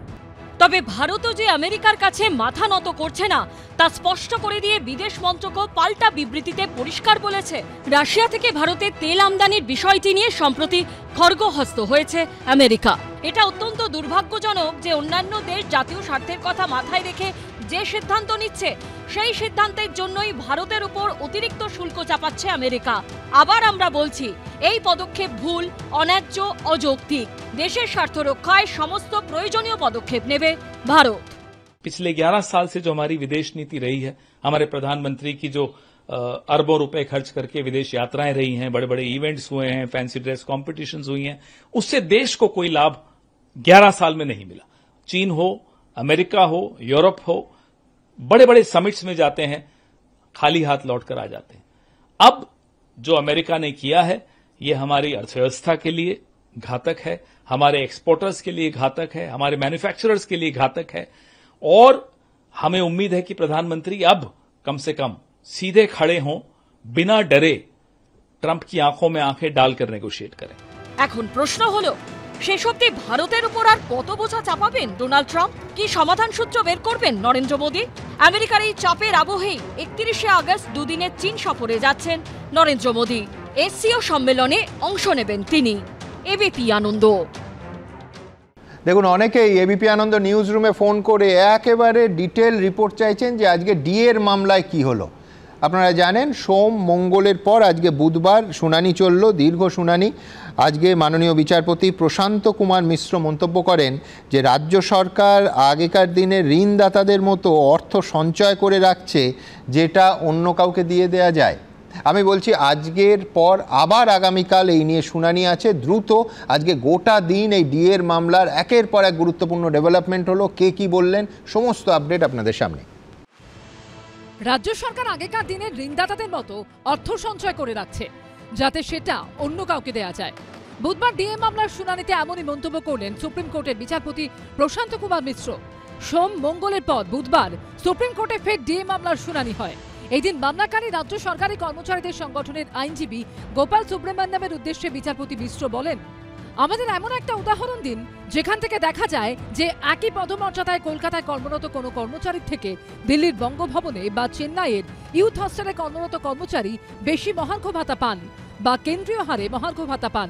আইনজীবী গোপাল সুব্রমণ্যম বলেন, তাদের কাছে নিশ্চয়ই সেই উদাহরণ আছে। তখন বিচারপতি প্রশান্ত কুমার মিশ্র জানতে চান, দিল্লির বঙ্গভবনে বা চেন্নাইয়ের ইউথ হস্টেলের কর্মীদের জন্য কি আলাদা করে কোনো নির্দেশিকা বা গভর্নমেন্ট অর্ডার জারি করা হয়েছে? উত্তরে মামলাকারীদের আইনজীবী গোপাল সুব্রমণ্যম জানান, সম্ভবত না। তখন বিচারপতি মিশ্র বলেন, তার মানে আপনাদের বক্তব্য অনুযায়ী আপনারা বেশ কিছু সময় ধরে প্রাপ্য মহার্ঘ ভাতা পাচ্ছেন না? আইনজীবী সুব্রমণ্যম বলেন, না, মাঝে সামান্য কিছু দেয়া হয়েছিল। একই সরকারের কর্মচারী বঙ্গভবন এবং চেন্নাইয়ে যারা কর্মরত তারা সেন্ট্রাল গভর্নমেন্টের রেটে এআইসিপিআই হচ্ছে। আমরা কখনোই বলছি না যে সেন্ট্রাল গভর্নমেন্টের এমপ্লয়ি আর স্টেট গভর্নমেন্টের এমপ্লয়ি এক, কিন্তু লিঙ্কেজ পয়েন্টটা হচ্ছে AICPI, all India consumer price index. তার কারণ গোটা ভারতবর্ষের ক্ষেত্রে এআইসিপিআই একটাই। একই এআইসিপিআই মেনে গোটা দেশ কাজ করে, একই রকম ইনফ্লেশন সকলের ক্ষেত্রে প্রযোজ্য হয়, তারপরেও যে ডিসক্রিমিনেশন সেই ডিসক্রিমিনেশনটাকে মানে তুলে ধরা হয়। যে সরকারটা প্রত্যেক মুহূর্তে দেশের প্রত্যেকটা প্রতিষ্ঠানকে বুড়ো আঙুল দেখায়, তাকে আইনের পথে ফেরত নিয়ে আসার লড়াইও বটে। বিচারপতি মিশ্র এদিন বলেন, রাজ্য আগেকার দিনে ঋণদাতাদের মতো অর্থ সঞ্চয় করে রাখছে যাতে সেটা অন্য কাউকে দেয়া যায়। পাশাপাশি তিনি এও বলেন, আমরা বোঝার চেষ্টা করছি যে এআইসিপিআই অর্থাৎ all India consumer price index কি শুধুমাত্র হিসাব করার একটা প্রক্রিয়া, নাকি এআইসিপিআই মানেই হচ্ছে কেন্দ্রীয় হারে ডিএ। আমরা এটাও জানার চেষ্টা করছি যে এআইসিপিআই অনুসারেই কি রাজ্যগুলিকে মহার্ঘ ভাতার হিসাব করতে হবে।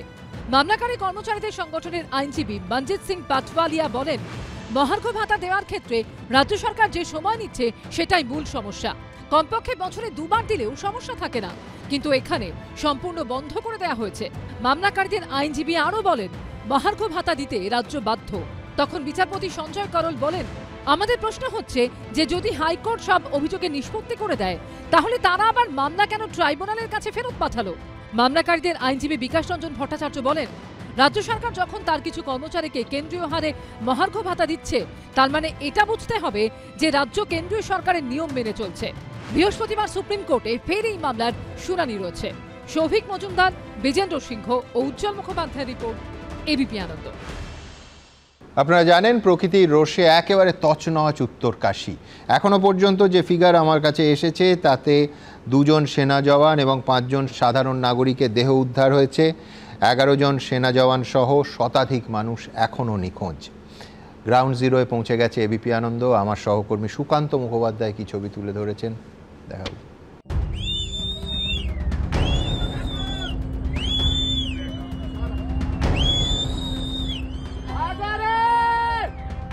দেবভূমিতে ফের বিপর্যয়। মেঘভাঙা বৃষ্টি এবং হড়পা-বানে বিপর্যস্ত উত্তরাখণ্ডের উত্তরকাশী। প্রকৃতির রোষের ধরা থেকে কার্যত মুছে গেল পর্যটকদের পছন্দের ছোট্ট পাহাড়ি গ্রাম ধরালি।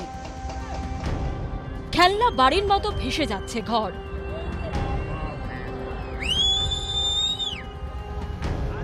জলকাদায় ভেসে যাচ্ছে আস্ত গাড়ি। রাস্তায় নামছে ভয়াবহ ধস। এই ভয়াবহ পরিস্থিতিতে দেবভূমিতে পৌঁছেছে এবিপি আনন্দ।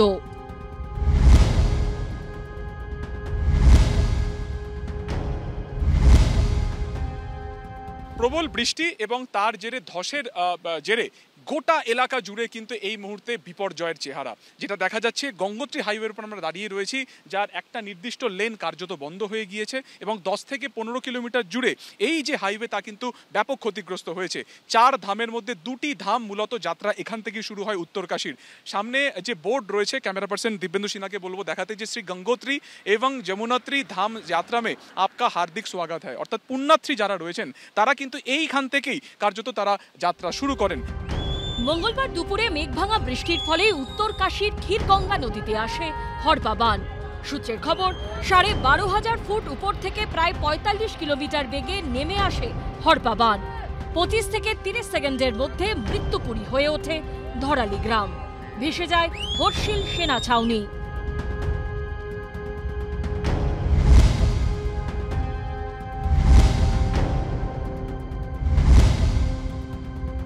আমরা এই মুহূর্তে উত্তরকাশীর ঠিক যেখানে দাঁড়িয়ে রয়েছি, এখান থেকে কিছুটা দূর ওপরে গেলেই কিন্তু সুখী টপ, যেখানে গতকালকে দ্বিতীয় দফাতে মেঘভাঙা বৃষ্টি এবং তার জেরে কিন্তু হড়পাবান আসে। সেই সুখী টপ যা দেখা যাচ্ছে রাস্তা পুরোপুরি কার্যত নিশ্চিহ্ন হয়ে গিয়েছে এবং এই সুখী টপের ঠিক পরেই হচ্ছে হর্ষিল, যেখানে ইন্ডিয়ান ক্যাম্পের একটা বেস ক্যাম্প ভেসে যায়, যার ফলে অনেক যারা ভারতীয় বাহিনীর যারা জওয়ান রয়েছেন তারা এই মুহূর্তে মিসিং রয়েছেন। এবং তার ঠিক আরও প্রায় 50 কিলোমিটার পরে কিন্তু রয়েছে সেই জায়গা ধরালি গ্রাম, যা প্রায় নিশ্চিহ্ন হয়ে গিয়েছে। সূত্রের খবর, ধরালি গ্রামে মৃত্যু হয়েছে বেশ কয়েকজনের, নিখোঁজ 100 জনেরও বেশি। এটিকে বলা হয় কিন্তু গঙ্গোত্রী হাইওয়ে। ঠিক এখান থেকে আরও 140 কিলোমিটার দূরে গঙ্গোত্রী, এবং তার আগে যেটা দেখা যাচ্ছে যে গতকালকে যে মেঘ ভাঙা বৃষ্টি এবং তার জেরে যে হরপা বান এবং তার আগে লাগাতার এই যে গোটা এলাকা জুড়ে ভারী বৃষ্টি থেকে অতি ভারী বৃষ্টি পড়েছে, তার জের কিন্তু পড়েছে এই হাইওয়ের উপরেও। এবং গঙ্গোত্রী হাইওয়ে যা এখান থেকে আর কিছু দূর রয়েছে, সেই যে হাইওয়ে দেখা যাচ্ছে যে ওপর থেকে ধস নামার ফলে যে বর্ডার লাইন রয়েছে বা যে গার্ড রয়েছে সেটাকে ভেদ করে পুরো যে সেই যে পাথরের চাই তা কিন্তু রাস্তায় নেমে এসেছে। কিন্তু কি এই মেঘ ভাঙা বৃষ্টি? আবহাওয়াবিদদের মতে 100 বর্গ কিলোমিটার এলাকা জুড়ে 1 ঘন্টায় 100 মিলিমিটার বা তার বেশি বৃষ্টিপাত হলে তাকে মেঘ ভাঙা বৃষ্টি বলে। এই বিপর্যয়ের নেপথ্যে কিউমুলোনিম্বাস মেঘ।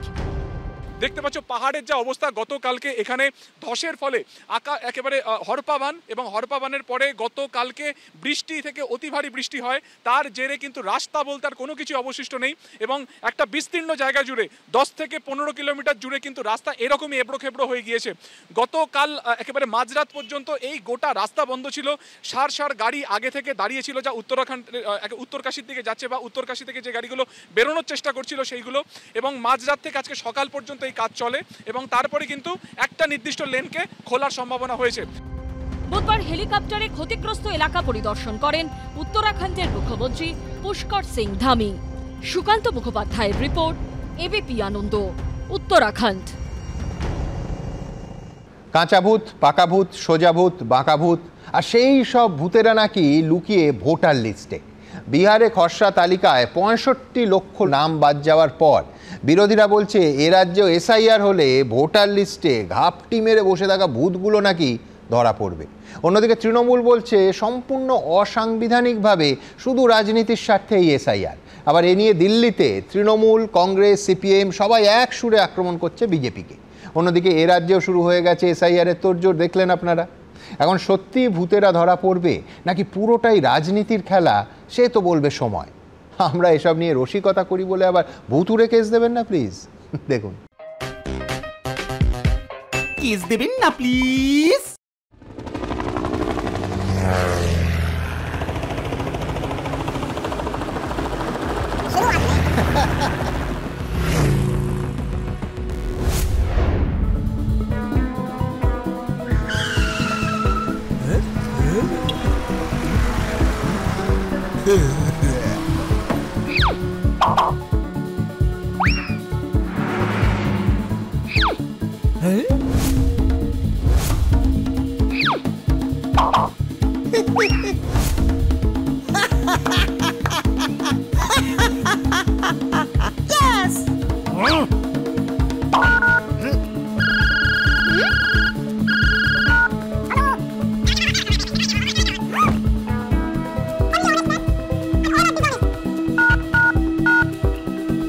We must stop it.